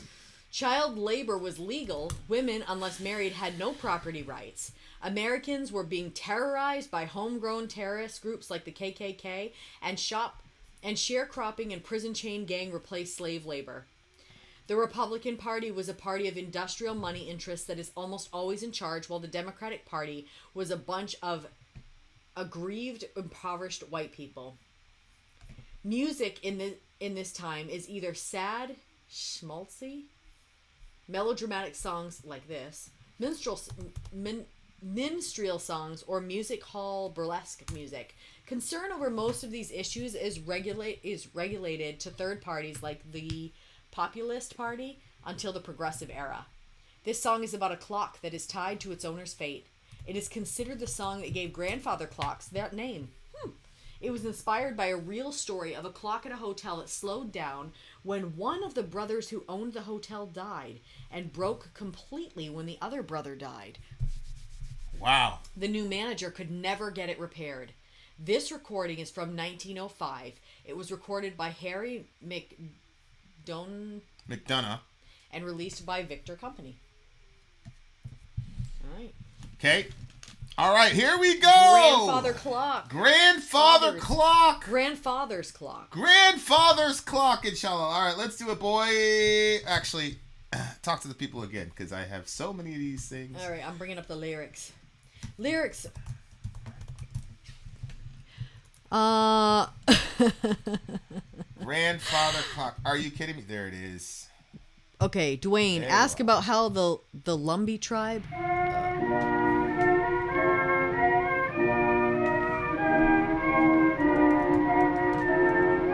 Jeez, this sounds really dreary. My grandfather's clock was too large for the shelf, so it stood 90 years on the floor. It was taller by half than the old man himself, so it weighed not a pennyweight more. It was bought on the morn of the day that he was born, and was always his treasure and pride. But it stopped short, never to go again when the old man died.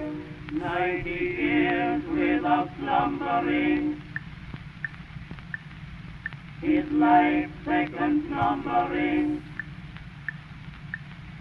He stopped short, never to go again when the old man died.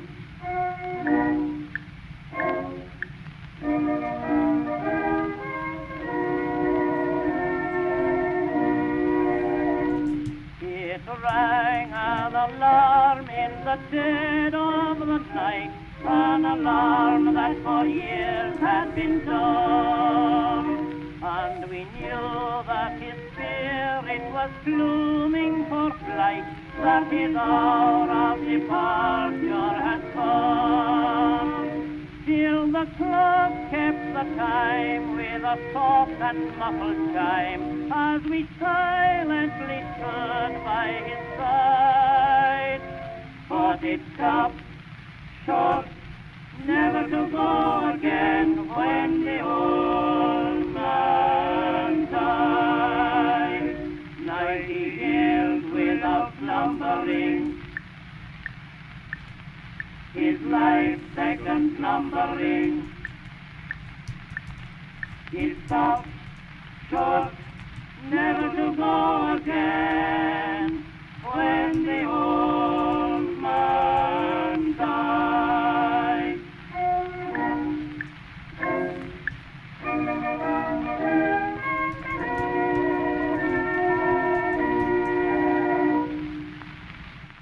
Jesus, that was pretty freaking depressing. That was really. Well, it had that older sound to it, so that sound doesn't necessarily depress me, but I do see how it is depressing. I mean, lyrically though? Holy shit, that was pretty sad. Like, I don't know. We were talking about this a couple days ago, like I don't know if I want to. We've got a couple companies, we got a couple businesses or whatever. If you need baby formula, high value baby formula at recession prices, we're here. Fuji Bear on what do you call it? But we were talking about like the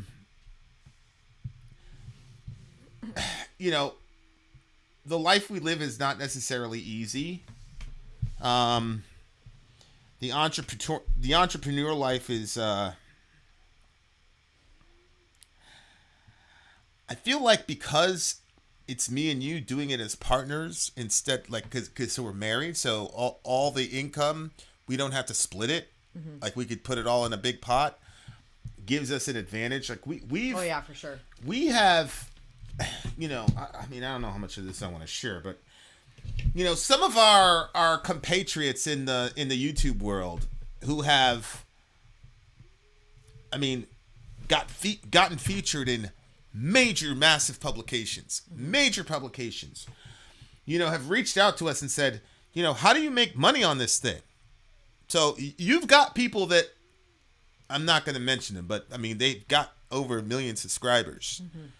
That are not making any money on YouTube. Like people do not understand like how and it's very like I just listened to Gary Vaynerchuk. It's very common now to say you're an entrepreneur, blah blah blah, and Gary's like, okay, where's the beef?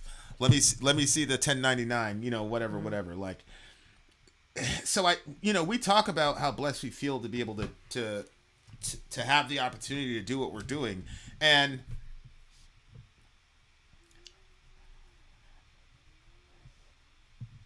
I've been in both worlds. You know what I'm saying?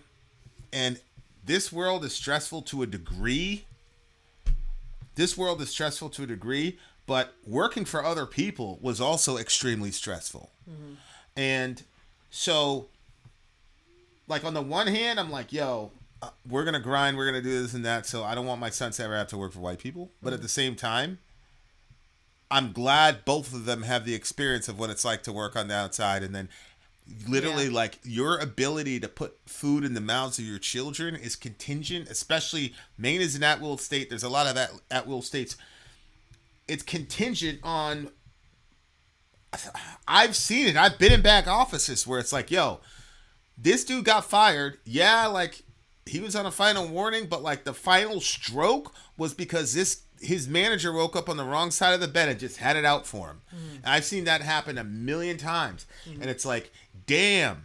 So for me, like entrepreneurship to a degree was like a bit of a survival instinct to a degree. Like, yo, how long are you going to be able to be in a situation where people have that ultimate control as to your ability to feed your family? Yeah.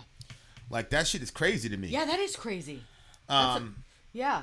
And like Ben. I mean, like I knew that, but you saying it out like that is a pretty crazy concept. Ben was really one of those first people, like definitely BM fan, definitely Zonia, but Ben was one of those first people, and he did it again. And we were talking about, sex trafficking or whatever and sex slavery. And he said, all capitalism is slavery, which I'm not sure I agree with per se, but like, I mean, if you look at this guy's life, man, like, good night.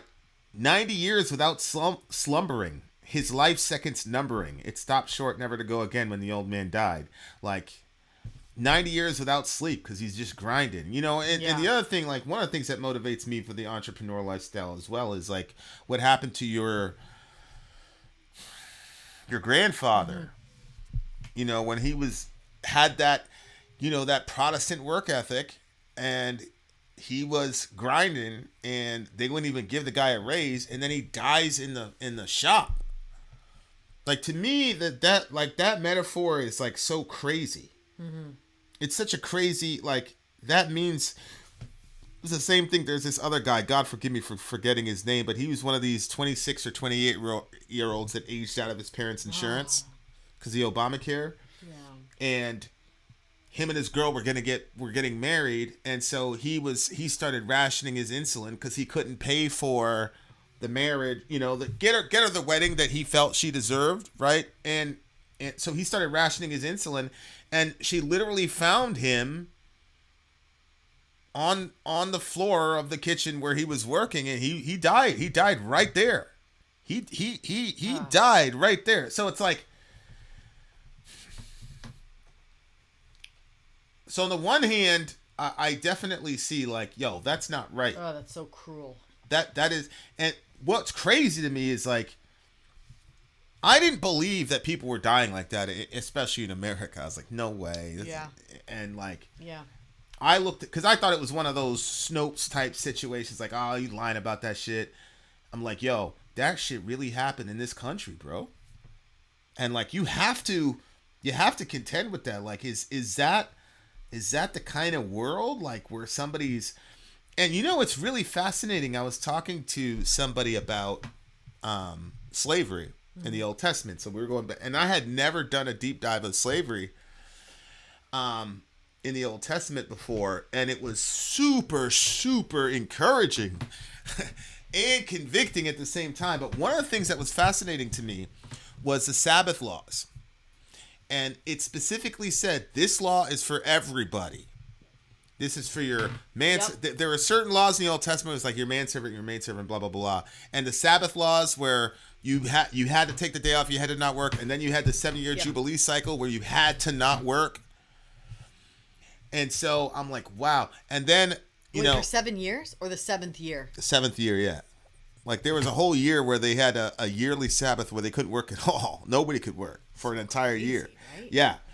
Yeah. But here is the real kicker. Here is the real kicker for me. One of the thoughts in my head was, you know, you've got this incident where this guy is picking up sticks on the Sabbath, and they stone him to death. And it's like, oh my God. Yeah. Look how petty Yahweh is, blah, blah, blah, blah, blah. But I had been entrenched in all the passages relative to slavery in the Old Testament. I said, wait a second. Think. I remember in the first year of this channel, when I'm still Marco. I'm always going to be Marco. I don't care. I'm always going to be Marco. But, somebody had brought up communism because we had some revisionist historians like Ben that was saying that atheism had nothing to do with all the pain and suffering that the communist revolutionaries inflicted upon their own people in Russia, which we know is demonstrably false based on the statements from the people themselves. But one of the things that was interesting is this guy called up, he heavy Russian accent. I talked to him like 3 or 4 times. He never came again. I said, all right, man, how many people has communism killed? And he said to me, I don't know, Vin, how many people has capitalism killed? I'm like, what are you talking about? Capitalism? I said, capitalism is an economic theory. He's like, you idiot! Communism is an economic theory. Yeah. It was the first time I was like, yo, how many people have been killed by capitalism? I'm like, okay, American expansionism has murdered a bunch of people. That's motivated by capital. A transatlantic slave trade was particularly brutal on the American side. In the Western world, anyway. I'm like, so that's one of the things that really got the ball rolling for me. So now back to this Sabbath breaker. Too is a big... Right. Now back to the Sabbath breaker. if God doesn't go Ginsu on that guy and kill that guy, who do you think is going to be skipping the Sabbath? All the indebted workers. Mm-hmm. Right? Absolutely. So they will be the ones gathering sticks. I'm like, I said to myself, what if that stoning of that stick gatherer guy was designed to curb the capitalistic impulses of all the rich people in that country? Because you and I both know, if I got you over a barrel and you're my employee, hell yeah, I'm gonna make you work 7 days a week, fucking 12 hours a day. Hell yeah, I'm gonna do that shit. Yeah. That's crazy. So it was so fascinating, and obviously me, I'm gonna say, God said, hey, what if this was to? Because I'm like, yo, that guy died, right? But how many people would have died if God would have allowed that kind of radical capitalism to infiltrate into Israel? You have to, and like, to me, the stoning of the Sabbath breaker thing wasn't a procedural thing. And the reason I'm saying that is because there were certain things in the Old Testament that were procedural. They call them the holiness code. So like if you mix fabrics or whatever, that's a procedural issue, and nobody got stoned to death for the fabric issue. Right. So why this extreme reaction? And then in the New Testament, Jesus says, the Sabbath was made for man. Not man for the Sabbath. Okay, so God forced at least one day of rest for the sake of mankind. Mm-hmm. Why would you have to do that? The reason is because I don't believe it's because people would kill themselves in the field working to the bone. I think it's because he understood that you're always going to have some people that make more money than others. You're always going to have situations where people are dependent on the mercy of other people. And if you get a bunch of people, because remember, you had the foreigners who had nothing and they basically had to glean for survival, and so they would sell themselves, they would be employees. So you had all these vulnerable people that God knew, the rich, if there is no Sabbath law, and if I do not enforce this at the extreme capital level, it's going to create an entire slave class, and all those people are going to get grounded up into powder under the machinery of that system. Mm-hmm. And so I had never heard that before. I never thought of it before, but I'm like, damn, it makes sense to stone the Sabbath breaker, because if you don't, you're going to create a capitalist system that grinds thousands of people. I don't even know the numbers. I'm trying to keep it low, but I believe that capitalism has murdered hundreds of thousands, maybe millions of people, because that whole Protestant work ethic thing. Look, the Puritans had a very high primer on keeping the Sabbath, but they were not that way with their slaves. Some of the really religious Puritans, their slaves wouldn't work, but others, their slaves would work.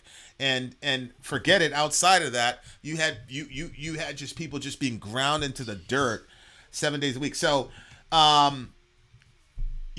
like. That's one of those things where Ben says humans evolved over millions of years, so they could sit at a desk for 12 hours straight, stare into a box filled with lights. Right? Yeah. No. I hear what you're saying. So like, this song to me is like pretty crazy. Like 90 years without slumbering. Obviously, that's a hyperbolic statement, but at the same time, if you've got a person that, I remember this one guy was working at the Walmart distribution center, and that is hard labor, man. Mm-hmm. Like, I'll show you guys a picture of old Vinny. Oh yeah.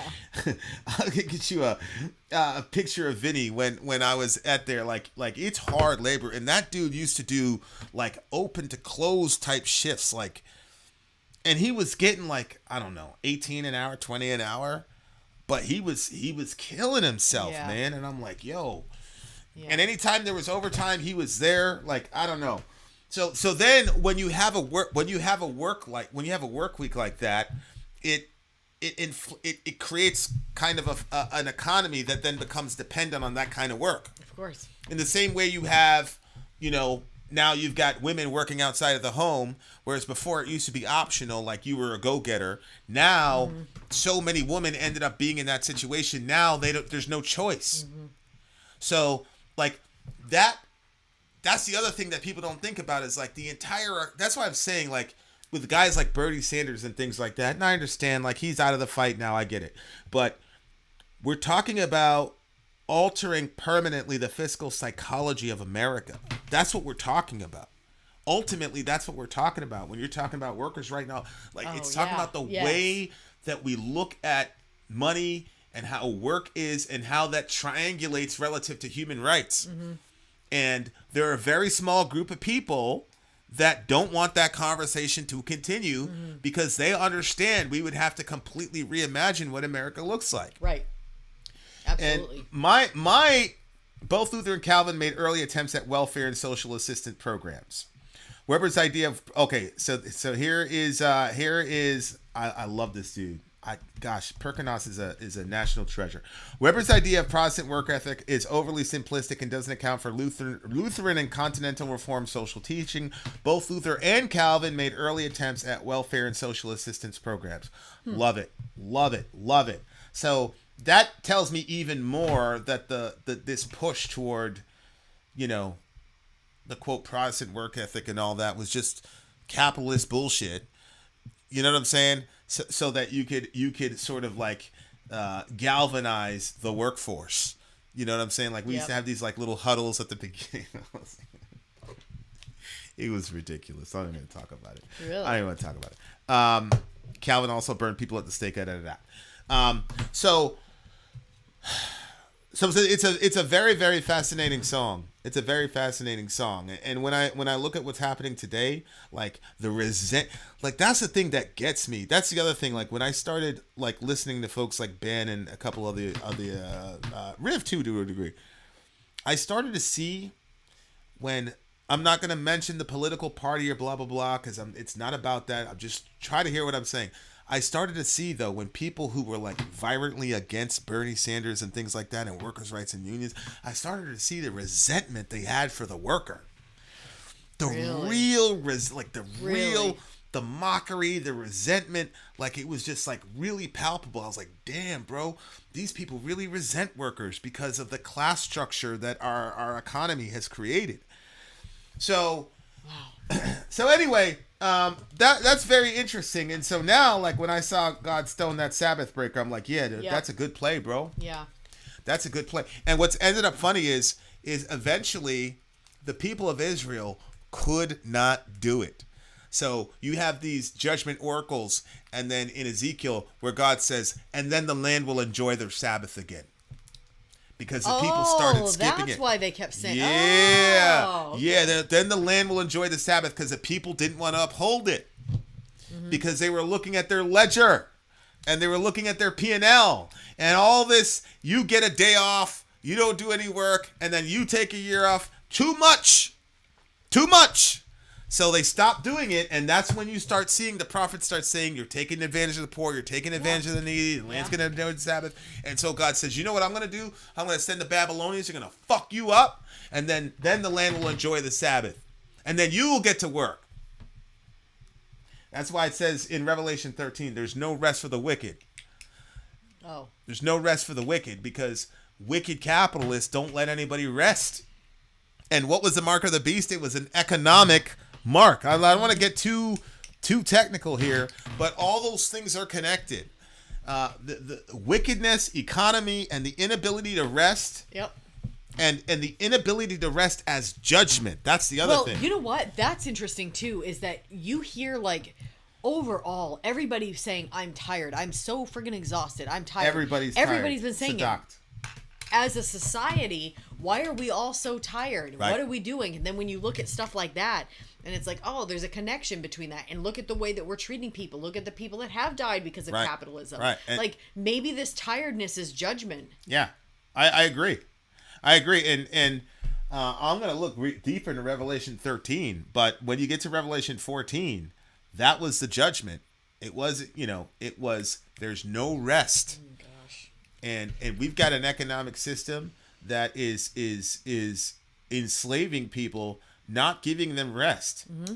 And you have to think somehow in the afterlife, not that they're going to pay for it, but for the sake of empathy, Now you see what it's like to have an existence where there's no rest, and then you look to the future and that's all you see.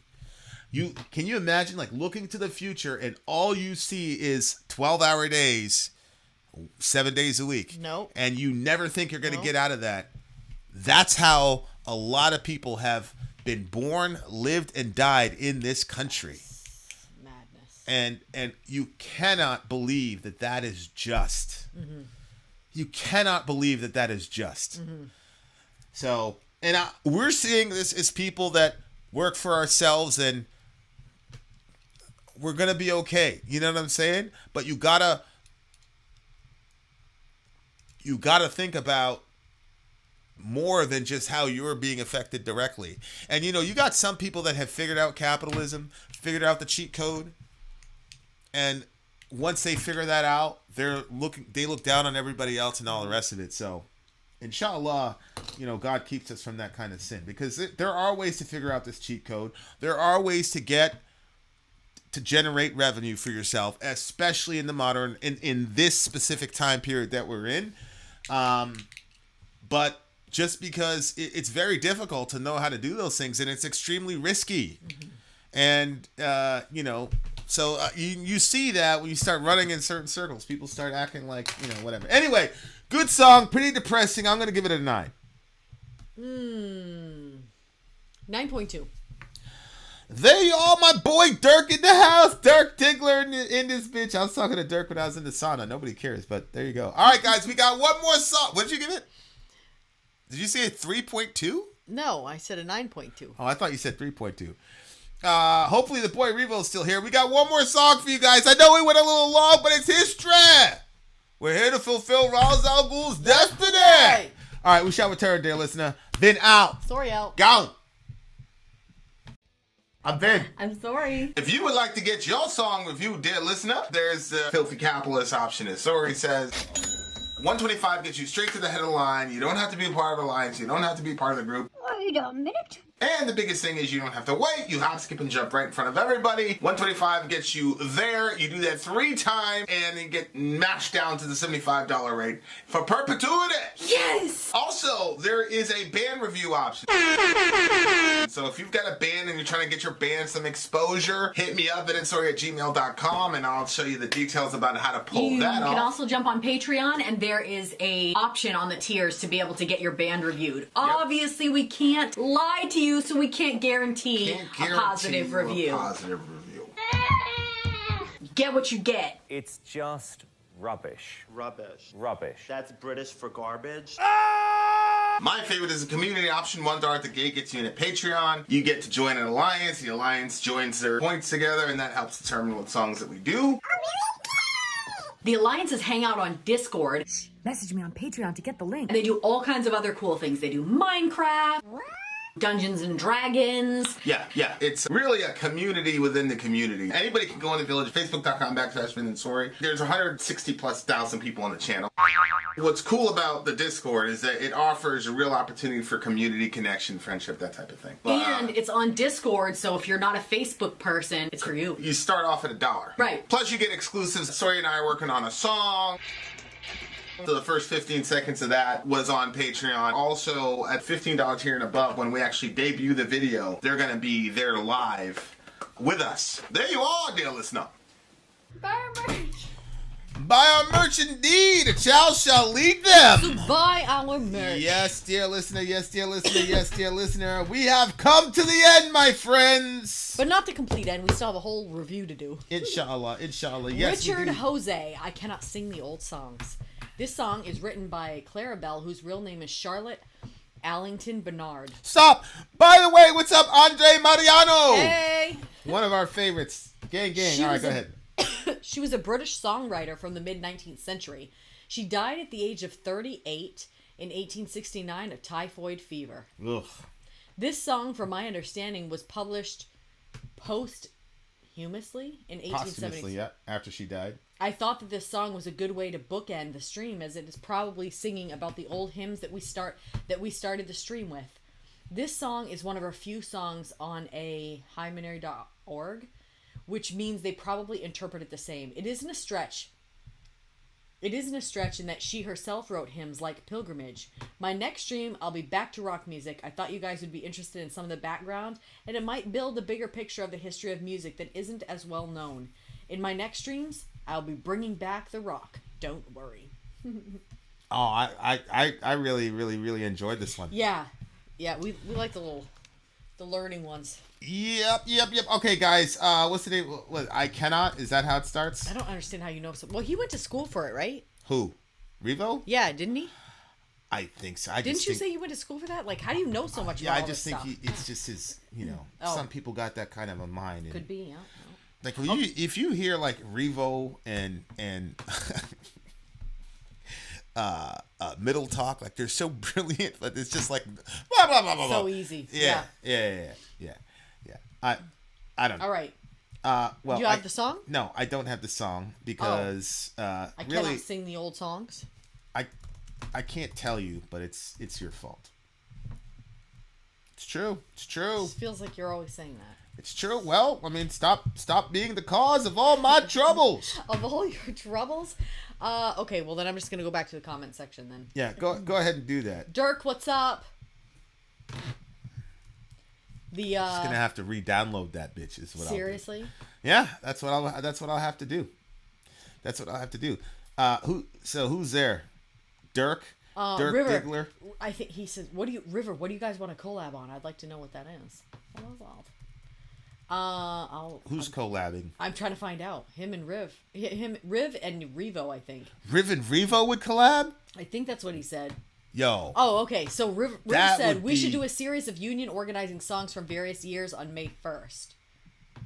That would be crazy. Revo says I'll be down. And yeah, so it looks like it might have. Riv says I think Revo, we should definitely collab on that. You're gonna have. So now we know. You'd have the workers. That would be the Workers on Alliance. May Day. Yeah, May Day, May 1st. That'd be the Workers Alliance. Ah. Right, like the workers of the world. Workers of the world, unite! Yo, this shit is not downloading. Why are you doing this to me? Seriously? Yeah. This is your doing. Yeah. This is your doing. Soraya has ruined the stream, dear listener. It was nice knowing you, but these things happen. There's nothing I could do about it. It's not my fault. What'd you say? Rude. You. How am I rude? Blaming me. I could have swore I had all that shit downloaded. I probably did there too. I have no questions. Okay, there you go. We got it. Vin came through in the clutch again. Excellent. What a leader that Vinny is. All right, boys. Here we go. Boys and girls. Here we go. What's the name of the song again? I cannot sing the old songs. Let's do this shit. Let's go. Let's go.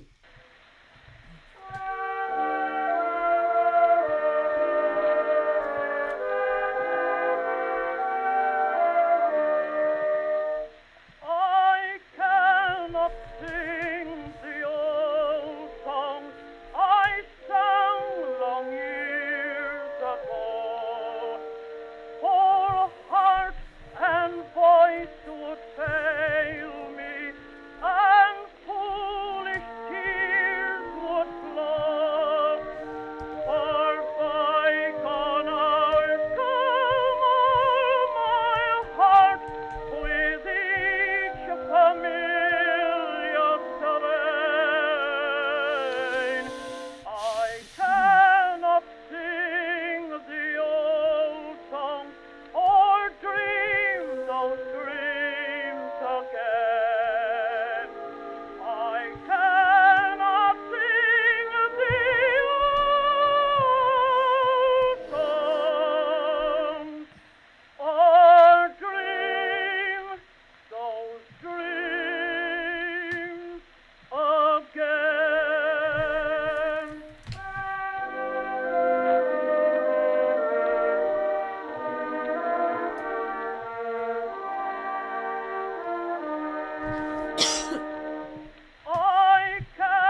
All right, what a what a way to end this. What a way to end the night on a festive note. Damn, like that's there's a psalm in the Old Testament. It's one of those psalms of exiles. Yep. And they were talking about how the bad guys, the Babylonians, were like, sing a song for us, blah blah blah. It's interesting because I was talking about like, 9/11. Yep. And even before that, listening to like Hulk Hogan, I am a real, and it just captured all that like that nostalgia, the not like the loss of innocence, I think, of me as believing in America. And like I said, it's always gonna be I'm always gonna be USA. I just don't care. I don't care. Like I'm a ride with my people. I'm gonna live and die for this country, bro. I don't care. But at the same time, it's like I can't hear that song, that Hulk Hogan intro song. I can't even hear that song without feeling like sad. So I won't even listen to that song, bro. Mm-hmm. Honestly, like I don't listen to it a lot. Like I would have had it in my playlist for the gym because it's like motivating as hell. But like now I just can't listen to it like the same way because it like reminds me of that time period that's gone that I really do not believe I'm going to experience again in this country. So I can relate to like I can't sing the own song I sung from years ago. My heart and voice would fail me and my foolish tears would flow. For bygone hours come over my heart with each familiar strain. I cannot sing the old songs or dream those dreams again. Mm. That whole thing, like dreaming dreams and like not, the whole thing where like you become an adult and you grow up and you put away the childish idea of all your dreams and shit. Like I would hear adults talk about that so much coming up as a kid, and I'm like, yo, I would kill myself before I would like co-sign that bullshit. Really? Yeah, like I don't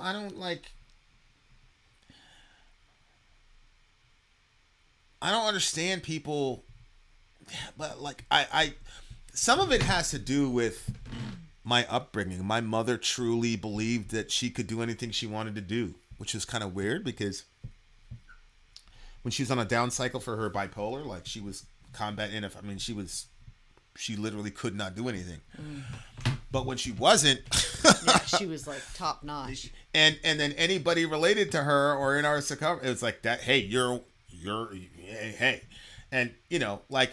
And you're not really familiar with my dad's side of the family, but you were just on the phone with him. Like, this guy's a lawyer, this guy's a doctor, this guy's an artist, this guy's a this guy's a that. Like, there's just such an expectation in our family that it's like, what are you doing? Like, it was kind of almost like the opposite, where like, it's not that you were encouraged to dream. Like, your expectation was to dream. Like, you were not going to be a normal person if you were in our family.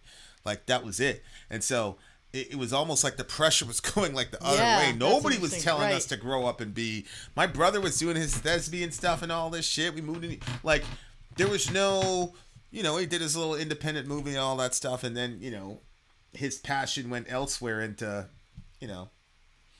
doing what he's doing now, and I really, I was kind of like, yo, hon, it was football, I like football, karate, I like karate, I got a guitar, I wanted a guitar, you know what I'm saying? But like, obviously, So that was like a big motivation for me for like, you know, the things that drive a person, like, you know, and you're always trying to figure out like how does this person stay in this horrible circumstance? Yeah. And this person quits. Yeah. And why does this guy stay in the water and this guy gets the cheeseburger, you know, and the warm blanket? Mm-hmm. Like for me, it was just, that was a concept in our family, man. Like you were gonna do whatever anything we wanted to do, we were gonna do it. But like you couldn't choose like some. I remember one time I told my mom like, "Oh, I'd like to be a garbage man or whatever," and she lit me up for hours, bro. For hours? Hours, and then I heard her talking about it on the phone to one of her friends like a week later. You would not believe what this boy said to me. This boy said he going to be a garbage man. Big way disown him. She didn't say that. It was essentially like my mother didn't play, man. Like, wow. Jamaican parents are different. Like Jamaican parents will tell you straight out, I will disown you. Like I'll have no, like all this like unconditional, all that shit. Nah. They will disown you, bro. Like you will not shame our family. She basically said, what am I supposed to say at all these meetings and shit? That you pick up people's garbage? Remember? I was like, damn, Ma. I was like, look, they make a lot of money. You know what I'm saying? For, you know, you don't have to have, you know. For me, I just knew I wasn't going to college. Yeah. I just knew I wasn't going to college. I just knew it. So I was like, damn, like, I felt like this was like an elegant solution. Like, you don't have to go to college, but you could still make an honest living. Mm-hmm. Nah, my mom didn't. Rest in peace to my mom. You were wrong for that, Mom Dukes. You should have told me. You should have told me you love me unconditionally. Oh my God. She did, man. She did. You remember when the boys would get in fights and then they disown each other as brothers? You're not my brother anymore. Well, did you kind of think it was funny because your mother was like that, like to? Because you just said your mother would be like, I'll disown you. Or did you not see that? Because it's not like you taught them to say that. All of a sudden, here they come with that same kind of... No, I went after them for that. I know. I went after them hardcore. I know, for but them. was it funny to think your mom was like that? Nah. Because it was different. Because he was saying that in a fit of anger. My mom wasn't in a fit of anger. It was just, look, you're not gonna shame our family like this. Ain't nobody with the fucking last name fucking at the back of a garbage truck. That's not happening. It was like that. So it was worse. It wasn't like she was mad. Like if she was mad and my mom said all types of shit about me when she was mad and vice versa. Like we had absolute wars with each other. But this wasn't that, and that was the problem. We were all sitting having a good time. We had just got done watching Kung Fu: The Legend Continues. Rest in peace, David Carradine. And I was like, you know what? I came up with this great idea. And she's like, tell me your idea. Oh, no. Come, Vin. Come tell me the idea. So I was like, yo, ba. We had just moved to New York, ba. And her face just went. The temperature dropped. Poor Junior, my older brother. He was doing this. Really? No. And I was like, what's the problem, Ma? Yeah, I was trying to be like, you know how Johan's like a contrarian? Yeah. Yeah, bro, forget it. Oh, no. Nope. So... we were to put it lightly, we were encouraged to be bigger. And my vantage point is honestly like if that's what Johan wanted to do, or if that what I could see Johan do, I could see Reza doing that. I could see him saying, "Hey, I'm going to get XYZ thing, take care of the community, not have to do a bunch of the college rigmarole. I'm good." I cannot believe how many people did the whole college rigmarole. When nothing, you could have worked in the New York sanitation department and like that municipality, that whole system in New York City is crazy. You work for the city of New York, they absolutely take care of you. Really? Healthcare, all that. Oh yeah. Really? Yeah, my brother's friend was a train operator, and those guys are, you know, obviously, you know, it's the pay's a little bit different, but you know, and that's what I try to balance out, like. To the stars, like ambition for the kids, while at the same time, like, oh yeah, you know what I'm saying? Well, I think you strike that balance really, really good. You do? Oh, absolutely. I was thinking about it the other day. I was like, wow, the way that you'll tell them the truth, but like when you see something in them that they clearly are gifted in, like you'll celebrate the hell out of that. But then when they come with something else that is like that's not in their corner, that's not going to happen for them. Like with the football thing, one of them was talking about doing football. You can't start that at 13 years old and decide that you're going to get into that. That's something you had to have been doing from deep. And you were like, that's not going to happen. Like, you know what I mean? Like having that conversation where it was it's true. That's really not going to happen. You're going to walk into You're going to walk into Florida and make a football team. No, you're not. And it's not because you guys don't practice. Right. You know what I'm saying? I'm not going to lie to you. I don't know what similar substance is saying. We get it, but are you directly refuting the Bible? You're talking about something completely different. Don't mix the two. I don't know what he's talking about there. Don't mix adulthood in the Bible with having dreams. What are you talking about? I don't know what dude is talking about.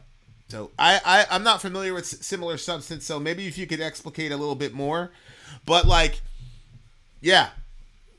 So they can't because she, the dream is dead. But the other thing too that's interesting to me is like my dreams. Don't you notice that your dreams kind of change over time? And a lot of that, some of that has to do with our society. Like what's going on in the culture, which, was a big thing for this band. But like even some of the things that you will even allow yourself to dream is based on what's happening in your culture. So for example, Malcolm tells a story where, it was the first day of school and they were going around and saying, hey, what do you want to be? Blah, blah, blah. And he said he wanted to be a lawyer. And then the teacher's like, well, Malcolm, niggers can't be lawyers. I mean, come on. You know what I'm saying? Yeah. And so it was like, sometimes, and you get a guy like Malcolm that was like, man, fuck you. You know what I'm saying? But that's Malcolm. That dude was literally like 1 in a billion, literally 1 in a billion. Like, how many other people heard that message and that was the end of it? But then here's the crazy thing. Like, once you make that adjustment and then you dream something else, and it's like, well, I just want a little cottage and me and Susie and 2 kids and work and whatever. And like that becomes their dream and live in some relative peace. And people are happy in that situation. So it's a weird thing, but sometimes your entire society kind of dictates to you what you'll even think of dreaming in the first place. One practical example would be nobody was dreaming of being an astronaut in 1920. Right. You know what I'm saying? Yeah. So like a lot of times like we believe that our dreams are like our own personal story and we think it's like our personal narrative and something we came up with when like 90% of the shit is dictated to you by your seats and Laban, by the zeitgeist, by the technology. That like now like it's crazy because like we'll be in public and you'll hear we're at the DMV or something, and this kid was talking about how he wanted to be a YouTuber, and that was their dream. Well, nobody was dreaming of being a YouTuber 5 years ago. So, what's up, Kai? So that's something that's really fascinating too about dreams. Is like we kind of have this like story that your dream is something like that mystically possesses you, or like something that you come up with yourself. When in reality, there's so many other preconditions that determine what your dreams are. Maybe if people understood that there was so many other things that determine your dreams, then they wouldn't feel so disillusioned when it was time to move on from that dream. Because like maybe because it like kind of came mystically, it's like this is something supernatural, I can't let go of it. Because there are people that won't let go of a dream when the dream is done, and they are always looking back at something they'll never have, and it breaks them. Tom Brady. It's right. It is looking And the thing is, even if he wins another Super Bowl, it doesn't matter. He doesn't get it. Right. It's over. Right. It was interesting to me, like, that's such a good point, because I remember I was, like, watching him after they won the Super Bowl, the last one with Tampa, and everybody was jumping around, and like, yeah, and Brady was just putting his shoulder pads and stuff into his bag, and all the players on the team were like, yeah, man, look at him, he's so nonchalant, like, because he just what he does, it's what the man does, and I'm like, yeah, that's some of it, but some of it is just, it's not doing it for him, and he's chasing something that he's not, he's never going to attain, and that leads, obviously our philosophy is Christian. Look at that. The lights match your drink. Put the drink thing there. Look at that. Isn't that crazy? Yeah. That's meta as hell, bro. I love those lights.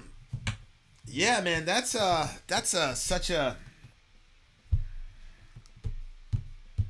I mean, ultimately, you know, for us, obviously, as Christians, we're gonna say that if you make God the locus of your dream life, and you make the dream, I want to squeeze out all the juice of the orange that is me, that God has given me into the world. Like, that's a healthy way of, because then once you have that as a principle, then your dreams kind of evolve over time. You know what I'm saying? Oh yeah. Yeah. So like, I had one dream about, you know, I want to do this in New York City. We did it. You know what I'm saying? We did it. And it's like, okay, now we're on to this next dream, and our dreams have evolved over. Mine have anyway, but it just so happens that people benefit off of those dreams. You know what I'm saying? And I think that's the way it's supposed to be. Yeah. So yeah. Anyway, I just thought it was a good song, really good for reflection. And shout out to everybody. Don't give up on your dreams, y'all. Yeah. Or come up with different dreams. Find new ones. Find new ones, and I promise you will find some fulfillment if you're doing it with a pure heart. I believe, for sure. Miss you too, Joshua Scott. What are your thoughts? Yeah, no, I'm with you on it. This song was obviously like just, you know, her talking about not being able to listen to those those songs. I wasn't sure if it was because the content of the songs was very hard and heavy, and so it's hard to look back on it, because she said about like the, well, she did say it was about the charm past, is sad, like it was and about a deep. past that she wasn't able to get back to. Yeah. You know what I'm saying? Yeah. So there was that, but then there was also like the personal, you know, when you were talking about it, I was like, yeah, there are some songs that like, they're almost too sad to revisit. Like, you just leave them in the past and you don't try to drag them to the present moment. Yeah. But there are some songs from the past that you bring to the present, and they kind of bring you some warmth. But it is interesting that we leave some there and don't touch them again. But the way that she was singing it kind of made you feel like there was a dream happening. But I don't know, it was really, really well done. I actually like this one a lot. This one's a 9.9 for me. Whoa, ho, ho, ho, ho. I'm going to give this one a 9.6. Shout out to the big homie freaking REVO, bro. Another REVO one. coming through again. Very outside the box thinking. As he said, we are bringing the metal back to y'all very, very, very soon. But, gotta open your mind, your heart a little bit. Shout out to REVO, shout out to Middle Earth, shout out to the big homie Ben Wham. Ben, I gotta tell you, buddy.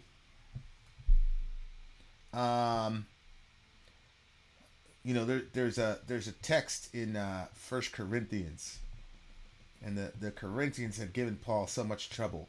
But there's this phrase where he says, "To see you brings me great joy," Paul said to those people. And that's Ben to me. Ben, you are a particularly wicked individual.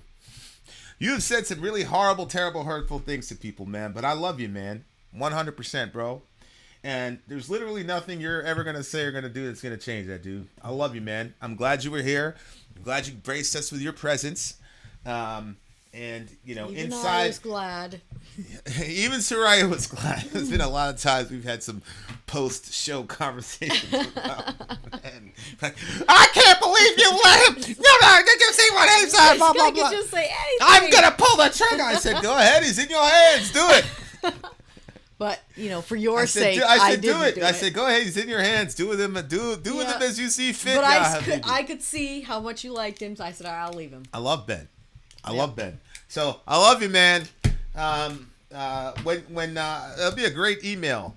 It'll be a great email when you stop fighting against your creator. All right. I love you all.